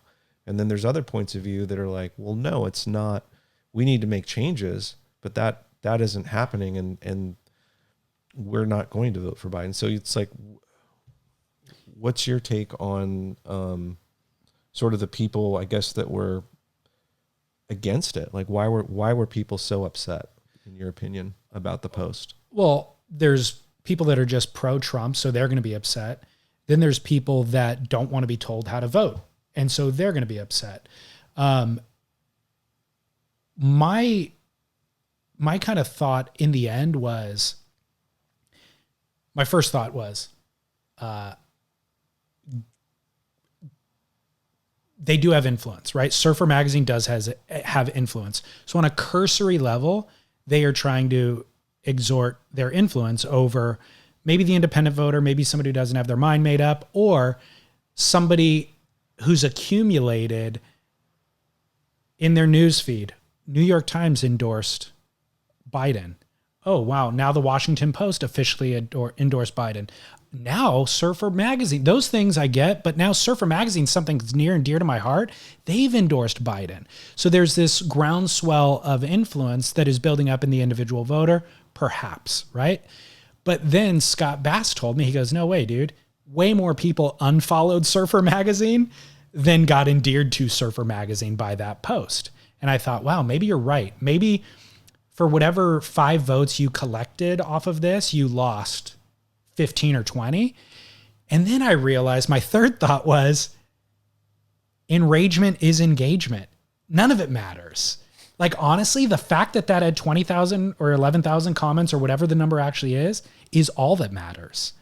Whether or not they were positive comments or vitriolic comments does not matter at all. They ran the algorithm that day. They got more mentions than anybody else. Like, that's what matters in today's currency. Yeah. And realistically, they're going to accrue more likes in the end. If they lost 500 followers that day or whatever the number is, they're going to accrue more followers in the end by working the algorithm the way that it's designed to work. Yeah. Well, and I'm okay with that. Yeah. It's interesting. It's funny because no one really kind of ever talked about Surfer or really cared about it anymore. I mean, they're pretty much irrelevant. And your point about their last ditch effort to be relevant is interesting. Yeah. And, somebody posted something like a bunch of like RIP and all these memories. And like, yeah, I grew up reading the magazine, but it's like a business. Like this wasn't like something that just like got up every day and like held you in its arms. Like, I think people really got pretty upset that they went out of business. I saw a lot of posts and I said something somewhere like, and someone got pretty upset about it. And I said, hey, it's a bummer, but like, it's capitalism. And like, if you don't figure out how to stay relevant and don't have a great product, guess what? You're going out of business. Yeah. And like, I just don't feel bad for people that make bad business decisions. And I got some heat for it. And I was like, hey, lots of things have come and gone. Trans world came and went. Surfing came and went. Like, things come and go. And like, you have to, like, Blockbuster, that used to be a thing. We have great memories of Blockbuster. Oh, well, they fucked up and they basically handed it over to Netflix. Like, Surfer Magazine handed this thing over years ago to Surfline. Surfline kind of, I think, fumbled the opportunity given to them, which would have been, they could have been the king of editorial, but they're not. They're not interested in that. That's not important to them. So now who's holding it now? Stab in the Surfer's Journal, I guess. I think our podcast network is in your podcast. Well, yeah. I mean, make your case. I mean, no, I'm not going to make that case. Before Surfer even went to Surfline, Surfer should have put webcams on their own site. Exactly. I've said that a million times. Yes. You could trace back the fumbles a long way. Well, remember, Surfline had been up for sale multiple times. Someone can correct me on this, but during the .com thing of the 99, 2000, I was in publishing. I was an editor at Longboard Magazine. I remember this very clearly. There was one called Hard Cloud. There was swell.com. There was a couple of them, and they came and raided the editorial staffs of the magazines. And at that time, there was a moment there where Surfline had been sold to somebody somewhere in and around there. And Sean Collins got some money. And then one of those, whichever one it went to, it might have been Hard Cloud, I don't remember, went belly up. And then he got it back. But it was like, that was the moment where Surfer, and this is when Scott Bass was like their online editor. I thought there was, if they were really going to nail this thing down and own surf media forever, is they should have bought Surfline. And you take the history of that magazine, which I respect and I love it, and the legacy of John Severson, which by the way ended in the early 70s. Right. Everyone acts like he was still there. It's like, no, you guys, he took a photo of in Nixon's yard, and the government got so far up his ass, it was all over him, bugging his phones, and people don't know this stuff. He ends up selling the thing because he just gets spooked and says, I'm out of here. Boom. You have the magazine, and leaves and goes to Maui. So like, he's been gone for a long time. Who, somebody just told me that story in detail a year ago or something. Mm-hmm. They had neighboring properties. He lived across the street from Nixon. And so when Nixon moved in to this property here in San Clemente, they gated the community, put like cameras everywhere. Severson, I forget who the photographer was. It was Drew Campion that was telling me this. Yes. They had a telephoto lens for shooting surfing. Yard. Yeah, and they were shooting that out Severson's window, and the Secret Service thought that they were using it to spy on Nixon. So they started bugging Severson's phone, and he said he started getting weird calls from like it was spooky. And so, like you said, he just sold the house and bailed. Yeah, and so they threatened him. It was an actual threat. They did threaten him, and it was pretty scary stuff. Yeah, and so. Like I love Severson. I think he's one of our greatest minds and talents, you know, and a phenomenal artist, and really set the pace. And look, all those editors followed up on what he established, but it was a media conglomerate a long time ago. So like everyone's crying over something. Traded a bunch of hands. Yeah, and on a personal level, this might sound really whiny. They didn't give a shit about longboard surfing. So like all the people I saw like praising, it's like, guys, remember, like they could care less about longboard surfing. Women surfing barely gave a shit about it. It wasn't until Roxy became a thing, and then they're like, oh, well, let's figure this out. So like, because there's ad dollars from Roxy. Yeah. So like for me, I wasn't happy it went out of business. I think that would be just wrong and evil. Like I have friends that work there. Like I like the people that work there, but I think it was a lost cause quite a while ago, and it's a bummer, but now it's an opportunity for other people to step up, you know, and these other people I'll include myself, already taken market share for the last 5 and 10 years. Absolutely. In terms of relevance, certainly in terms of download numbers or eyeballs or however you view it, clicks, but in terms of relevance as well. Like none of us were going to Surfer Magazine to get news. We stopped doing that long ago. None of us are going there to see who's a relevant surfer, because honestly, I don't know that they've even posted a photograph of a lot of the surfers that I follow, you know? And even when I was growing up, it was kind of the same stable of surfers over and over anyways. So they've lost relevance in a lot of ways. I think what people legitimately are feeling bad about is nostalgia. They were feeling nostalgic. Absolutely. So I'm with you there. Nobody's saying, oh, it's so sad, because you're right. Bad business decisions were, or let's say fiscal business decisions were made every step of the way, not cultural decisions. So nobody feels bad about those things, but they feel bad about the nostalgia of, we grew up depending on this thing. I did too. All of my content came from that. Yeah. My exposure to the surf world, dude, even DVD, or not DVDs, VHSs were hugely influential to me. And the way that I found out which VHS to buy was in Surfer Magazine. They reviewed all of the videos. Yeah, I remember that was cool. And it'd be like frame grabs that were so grainy you couldn't even tell what's what. But those things I would then save up $30. Yeah. And go buy it. And I think you're putting it better than I did. I hope it doesn't sound like I'm like super anti-surfer, because I'm not, you know.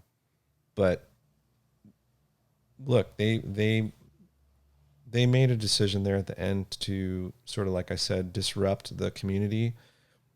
I don't see how that post made surfing better or made us like each other more, you know? So it's like there's division everywhere. Yeah. And I think I look at ways of, when it comes to all this political stuff, is like, what are the things that we share in common? Like, how do we get each other on the same page about that? And that goes to all of the political discussions. Well, we have far more in common than we have in difference. Yeah. And we talked about this last time when I said, these aren't the droids you're looking for, which was like, it's just frustrating that we're getting played and we're playing each other, and all of the issues are at the top, regardless of the sides, you know, and there's real problems on the ground and struggles and things that we can all empathize with. And so it does get a little frustrating when Surfer puts that out there, kind of exasperates it further. Like it's already sort of happening. But I guess my problem though is that was the most commented post of all time. The fact that is what triggered everybody and activated everybody is problematic for me. And the optimism that I could take away from it is, well, perhaps we're all now a little bit more politically activated and minded than we were 4 years ago and any other time in history.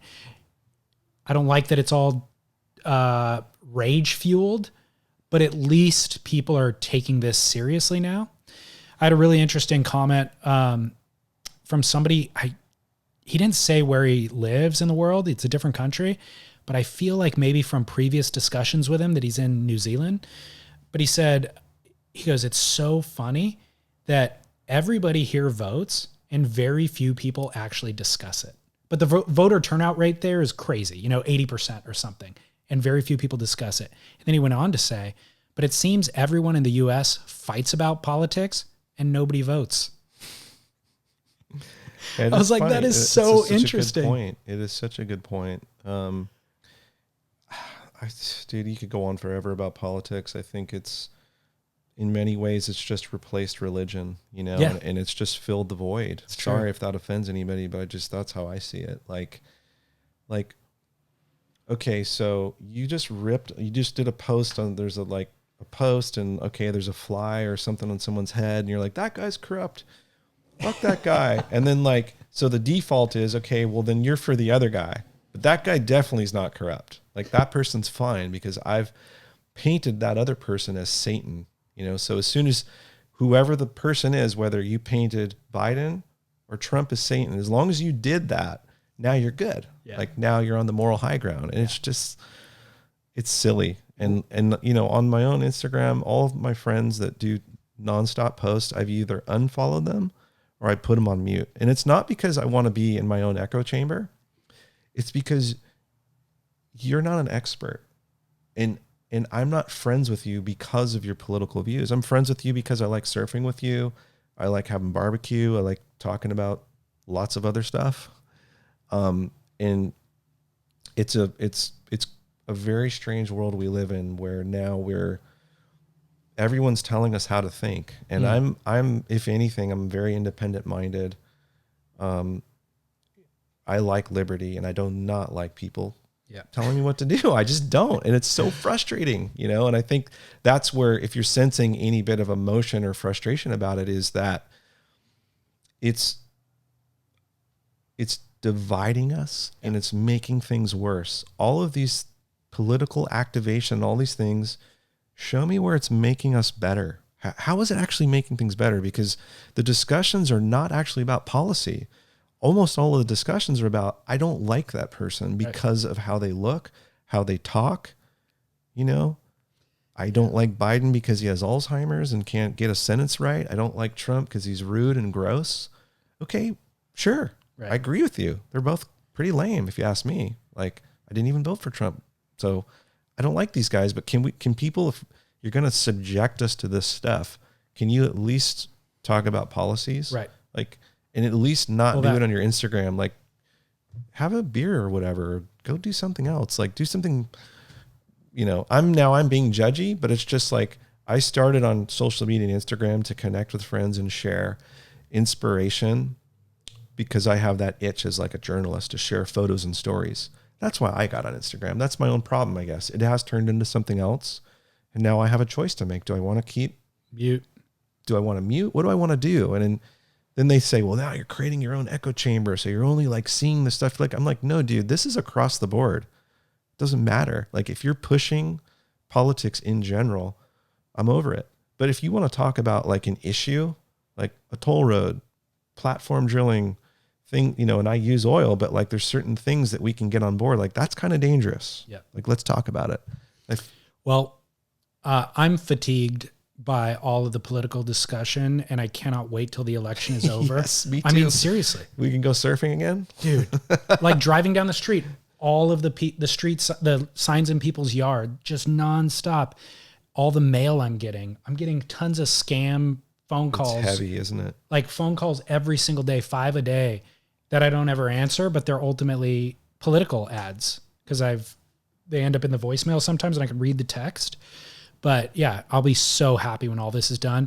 And yes. We don't have to talk about it anymore. That'd be nice too. Yeah, no, I'm sure everyone's tired of it. Let's go to commercial real Sure. quick, and then we'll come back with Barrel or Nah. Devin, back at Album Surfboards. Nice. Yeah. Yeah, these guys have a cool setup here. I've got a question for you. Is this the peak of your career? I feel like you've reached a zenith. I'm done. No, not that it's downhill from here, but I just feel like your relevance in the surf world, you're everywhere now. And there was... Is it getting annoying? It must be getting a little super annoying. No, but like when you're in Jason Boffa's, was it One California Day? One California Day. And I watched that and I was just like, that's got to be a highlight in your career. There's been these other momentary things for you, but I feel like in the last couple of years, you've become omnipresent. Yeah, I don't know why. I think your shows like this, I think, have helped. Like you've been nice and reached out, and I liked this when this whole platform started. This idea of podcasts, It suits you. You were the first person I ever spoke to on a podcast some years ago when it was just sort of like these human interest profiles. And I think maybe that's part of it, and part of it is... I'll take responsibility. Yes. But this profile or platform suits you well, this medium. Yeah, I mean, I enjoy it. I can't really have discussions on social media. I really rarely comment on it. Not because I'm afraid to, but it just doesn't lead anywhere. All the nuance is gone. Totally. And I'm interested in learning. I'm happy to be wrong on things, but I need to hear and see and feel that, and like we exchange ideas and you don't agree with me on a lot of stuff or whatever. And I go, oh, okay, well that makes sense. Or maybe vice versa. And that's what a conversation's about. So I think that's why podcasts have been enjoyable for people. We do a lot of driving. You can turn it on and go, wow, I can hear a conversation. And then who knows me? The other thing is just people have tapped into, they like going straight, and I've been doing a lot of surfing on those sort of mid-sized boards. And I don't know why that's resonated. I'm a longboard surfer, but if anything I do that has to do with a mid-sized board generates more interest in conversation. I'm not sure why. Well, it's interesting. I think that trend, the mid-length trend, exploded. It did. And you happen to articulate. Just be there. Yeah. Well, you're there, and then you articulate the virtues of it really better than most people, I'd say. And you surf it really well. That's the other thing. Thank you. So there's this confluence of things that are responsible for Devin's zenith, not only in his career, but in his personal life. Yeah. And it's awesome. And I'm glad to see. Thank you. Yeah, Surfer Magazine does that Bird Surf Shed thing. Shed sessions. That was that was fun, man. So you pop up over here, and then your work with Channel Islands, like you're the oldest dude I ever knew who designed a surfboard model at Channel Islands. No less. Yeah, that's trippy, isn't it? Yeah, it's like so Devin pops up, then he pops up over here. Then he's got a job with the WSL, so he pops up over here. Yeah. Then he's doing my podcast over here. Then he's doing Dave Prodan's podcast over there. It's like you're omnipresent. It's weird, and in great ways. Thanks, and I'm not trying to be everywhere and on camera. Like, look at me, I'm the best. It just sort of, it's interesting where a lot of the work I've done has been behind the scenes, working I opened a bunch of retail stores for Patagonia, and it was really a marketing exercise, and then ended up doing branding work for various brands behind the scenes. And for a while there, I was trying to get away from surfing. I really wanted to just not work with surfing. You know, I went and I worked with Black Diamond for about a year, and I was in Utah. I was living there and I was flying back and forth. I put on like 20 pounds. I wasn't really surfing, but at the end of that experience, which was a great experience, I realized that I have some things to offer the surfing world or brands, whatever that is. And I think it's just passion and wanting to do things. I hate the word authenticity because it's so overused, but just try to approach things with passion and honesty. And, you know, just like the WSL thing, hey, some aspects of it just didn't work. Yeah. I own that. Like, let's not do that again. And with the surfboards, it's like, frankly, I'm falling apart. Like I'm in good shape for a 46-year-old, but I, like anybody who's that age and over, can tell you like what the things are that are changing. And we've talked about this in previous episodes. Like, why am I so interested in surfboards? Because it's like a Benjamin Button thing to me. Like, if I can figure out boards that make the surfing aspect and the kind of surfing at least I want to do, just basically go straight, do some little groovy turns. If I can make that easier, well, maybe I can extend this level of this ability or fitness level I'm feeling can go well into my 50s. And that's super motivating. Like I was today working on another completely different board. Right. That I'm excited about. But it's also a mid-length. It is also a mid-length. I should say too that I mean, obviously we're recording at Album Surfboards. Yeah. But they loan me boards every once in a while. And I saw Matt in the parking lot and he's like, dude, we got to loan you a board. It's been too long. I'm going to borrow one of the twin fins that like Josh Kerr and Asher Pacey have been riding. Those are cool. The Twinsmen. And I haven't been riding fish in probably a year or so. Like I haven't ridden a fish in a year. You didn't get a fish beard? Did you ever get one? No. What? No. Oh my gosh. I got a rocket wide from you guys a while back. Oh, okay. But I never got a fish beard. Well, I don't want to compete with Album on that, but we should get one your way. I think you'd love it. Okay. Yeah. Yes, I'm down. Okay. I'll arrange that. But the Twinsmen, like, I get people asking, I get DMs from people in the or on Instagram or emails or whatever, because they know that we record here, and then they see Josh Kerr riding a board, and they're like, "What do you think? What's the difference between the Twinsman and the Plasmatic?" I'm just like, I don't know. They're both fish, Twinsman fish, like, or twin fin fish. Like, ask Josh Kerr, ask Asher Pacey. But the point is, I need to ride those boards so I can at least respond to that DM, you know? I mean, your closet should just be filled with, you know, all kinds of boards. That's the problem and I don't have enough time to surf them all. Okay. Like I need fewer boards. Okay. Apparently Craigslist is, the market is right for being a seller. So maybe I'll get on there and offload some. Do you follow that guy, that one C-List Surfboards? It's like a private account. I just did. Yeah. Somebody sent me, they're like, man, this is gnarly. When does this become a news story? And I'm like, I don't even know what this is. And apparently there was a big debacle on it. Yeah. There was like, people go there to look at posts of crappy surfboards. And the guy that is the, what do you call it? Admin? What do you call the person that runs the account? A moderator, but it's a one-man show. So he's just the guy that has the account. Sure. Very witty. And you can tell by all the posts and the way that this person writes, absolutely nails and knows surf culture. You know, it's probably someone like in our generation from their cultural touch points. Yeah. And it's been a blast. And so anyone who loves surfboards you have to make a request. I think is it C-List Surfboards or C-List something boards? Like that in reference to Craigslist. Yeah. And now there's a couple of knockoff ones. Oh, okay.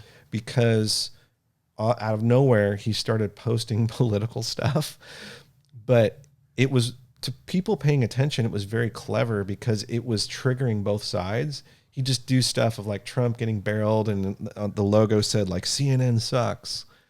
But people are like, what? You know, they just didn't even, they were like reacting the opposite way because this guy clearly thought through all of these posts. Yeah, and it was like the long tail troll. He just trolled everyone. And they're like, unfollow. And then the true Sealess fans were just like, yes, more. Like Hilarious. the true fans are still here because we knew what he was doing. Right. And he just basically purged all the kooks out of his little community. So it can get back to like people who are kind of there for the legit reasons. And so he has returned. Oh, okay. Good to know. Yeah. I'll keep tabs on it now that I'm alerted to it. Yeah. All right. So shall we barrel or nah? Let's do this. All right. Barrel or nah? Front zip wetties. Ooh. I'm going Front zip jacket is what I mean. I'm sorry. Yes, I should be more specific. Front zip jacket wetties. I used to be a nah, but I am a barrel on those now. Why? They seem so non-functional.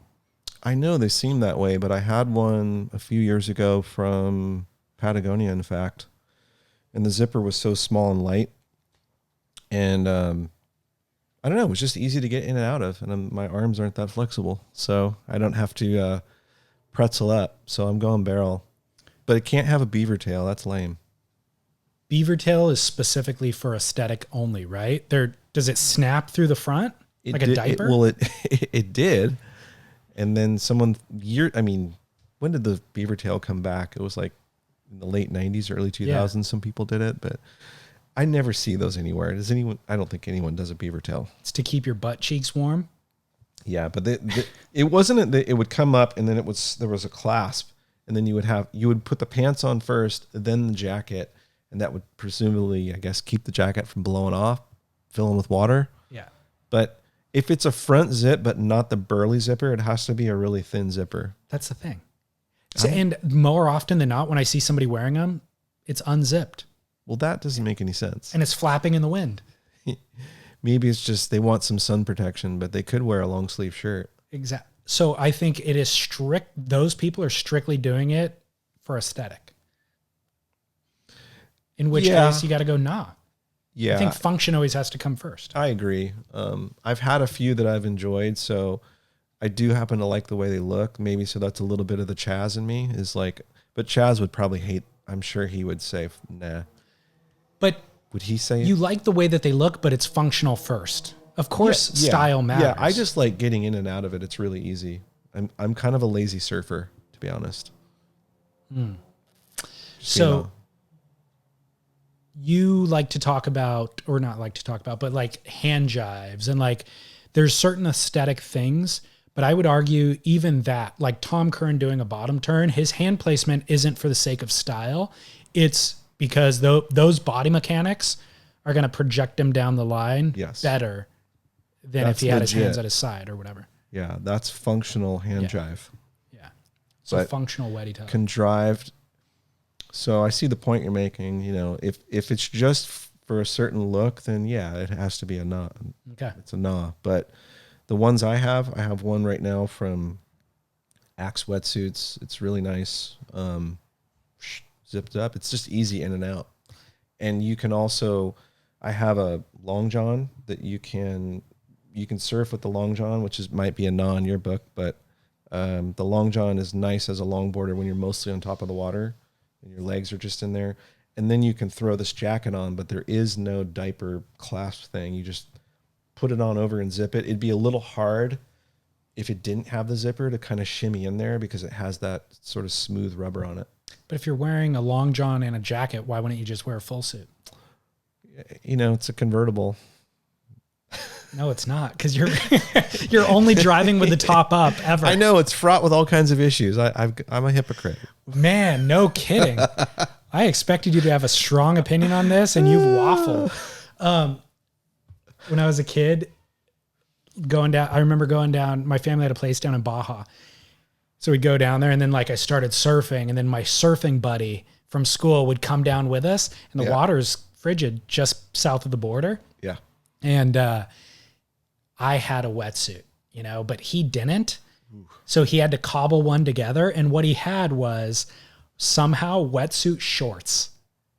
Just actually, they look like the Hydrolite, like those ones that OP used to make. Yes, they look exactly. I mean, they made them too. They were cut above the knee. Yeah, they were neoprene shorts. Neoprene shorts. That was a thing, late 80s maybe? Yeah. Early 90s? Exactly. This would have been mid-90s for us, and so his were probably 5 years old at that point. Yes. And they were hilarious to look at. It's like a bicyclist.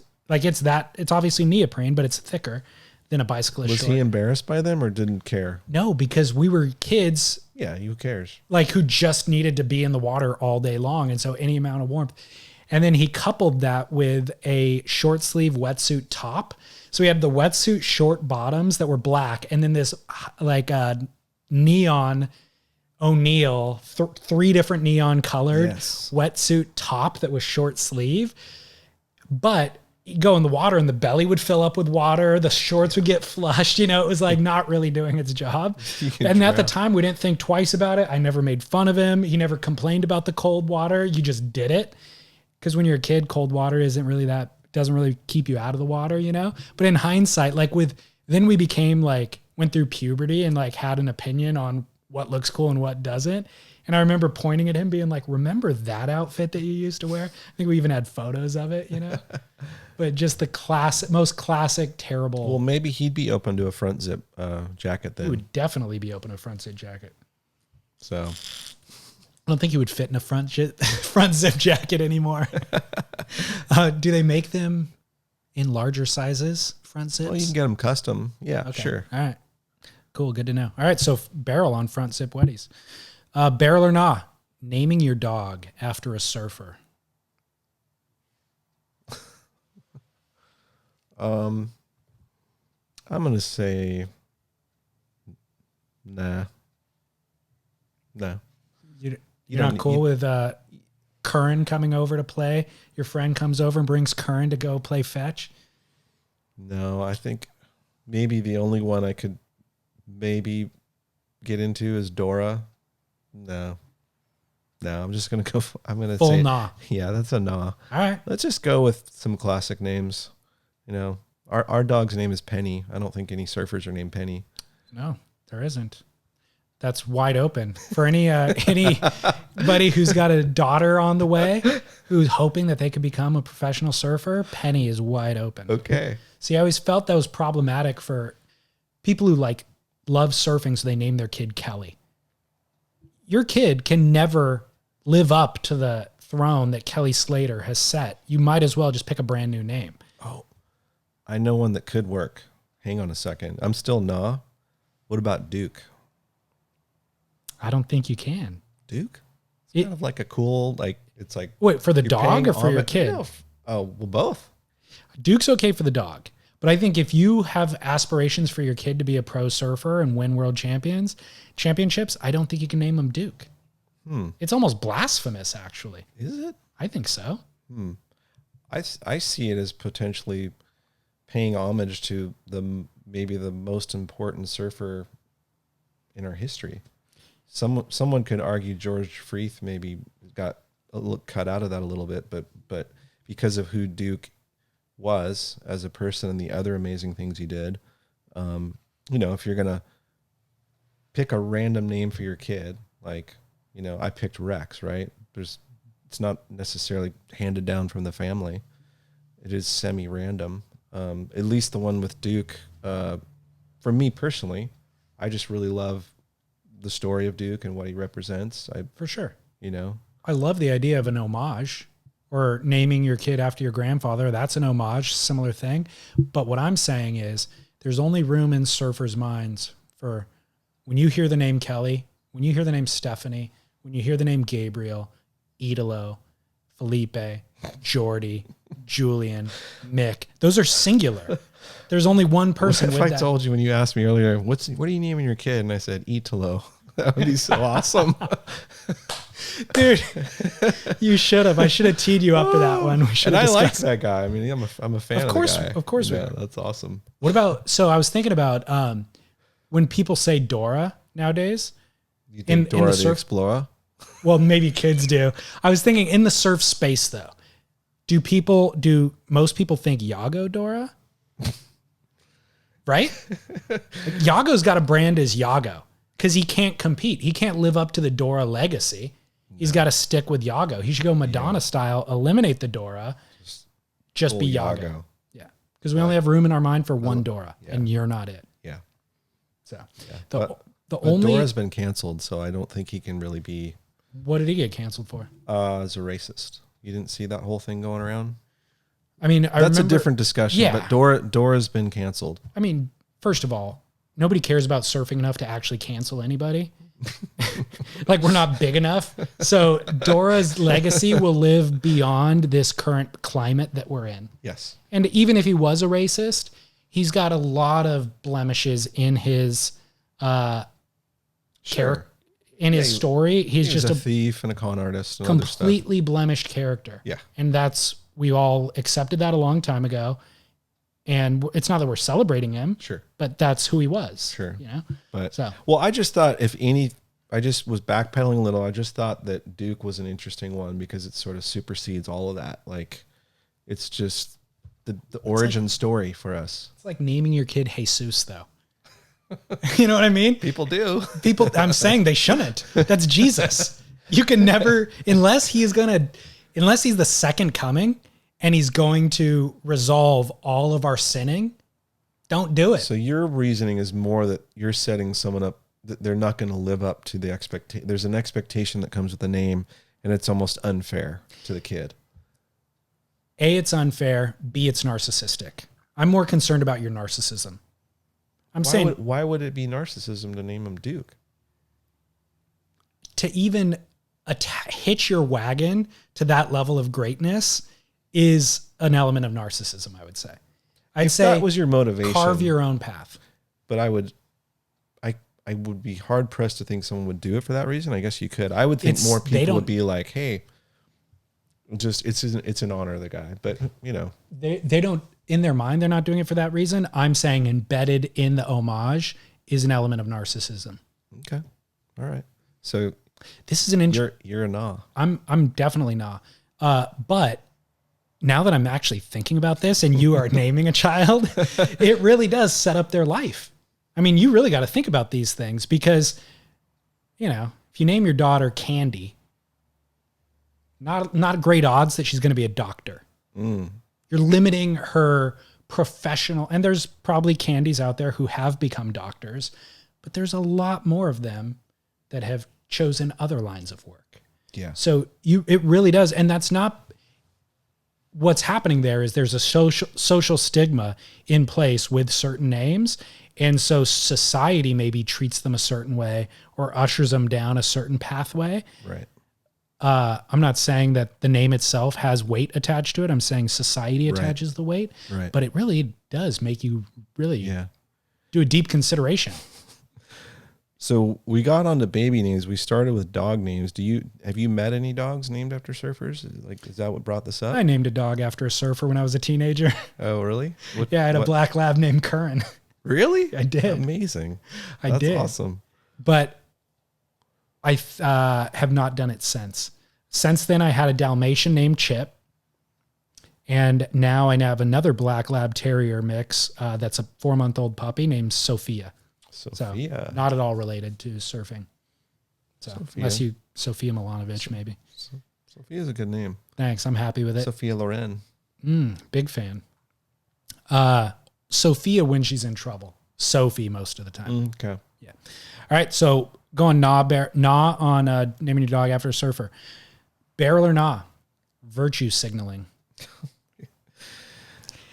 I almost feel like you know my answer on that. But. Well, before you give it, you referenced this in our pre-show discussions a little bit about like friends putting social media posts about politics or whatever. I've taken a hard line against virtue signaling in the last year on the show repeatedly for Black Lives Matter or various things, in that it's okay to make a statement about what you believe in. What I'm against is putting the black square on Instagram because everybody else is putting a black square on Instagram. And if you don't do it, then maybe you'll be classified as not caring. So you do it strictly to virtue signal. Correct. And the reason why I'm against it is a disingenuous jumping on the bandwagon is actually not progress. I think that that's actually regression. I think that there are important people who deserve the microphone right now. So let those people speak. Right. They have important things to say and they have skin in the game. Me putting this, now I'm using Black Lives Matter as an example, but me now putting this black square on Instagram actually dilutes the conversation. I have nothing to say. I'm going to get out of the way because let's let the people who have something to say talk. Anyways, I've taken that line with politics. I've taken it with the Black Lives Matter thing. I've taken it with the various things. Disingenuous, I'm not into. But I've gotten negative feedback about that. I've got a number of comments from people going, no, I actually think virtue signaling, even though it is disingenuous, it still adds to the momentum of this movement. And you need to shut up because you're a privileged white dude, middle-class white dude. Sure. So you need to shut up. Virtue signaling, let all of your middle-class white dude friends virtue signal because the momentum that they're building actually pushes things in the, in the way that I want it to go or whatever. Sure. So I'm presenting you as the third party who will make the ruling on is virtue signaling barrel or not. It's a total nah. And virtue signaling covers a wide array of topics. Most recently, it's been about race. But before the race topic, it's about a lot of other things. And and I already sort of teed this up earlier, just someone who is an independent voter, independent-minded person. I do like America. I don't hate America. A lot of people do, but I do like the country. Has a lot of problems, but I've been around the world and there's places with a lot more problems than we have. It's just a fact. Sorry if someone disagrees with that. What I don't like about the virtue signaling is that it's one thing to inform or inspire. I'm all for that. Inform or inspire. But when it comes with an air of I'm on the moral high ground, and so now I'm standing on the moral high ground, and if you're not on board with what I'm saying and doing, and you don't repeat and do what I say, then now you are the face of evil. Right. And that's how the virtue signal thing, they don't really care about really you. They just care about making sure that they look better than you. That's my problem with it. Yeah. I'm completely open to learning about the subject. Yeah. I'm completely open to having a discussion about it. Again, when we're on, it happens on social media, and whenever this kind of stuff happens in person, at least I can have a conversation and I can engage and I can learn. Yeah. And I may not be convinced of their position, but I can at least learn where they're coming from, and perhaps they might learn some things that they weren't aware of, because where they're getting their information to form this opinion might be sketchy at best. Right. And digging down a little deeper, having a journalism background, that's how my whole career started in that. I ask a lot more questions than anything. When someone presents something to me, I go, I wonder if that's true. I wonder where that came from. And I start looking into it and I figure it out for myself.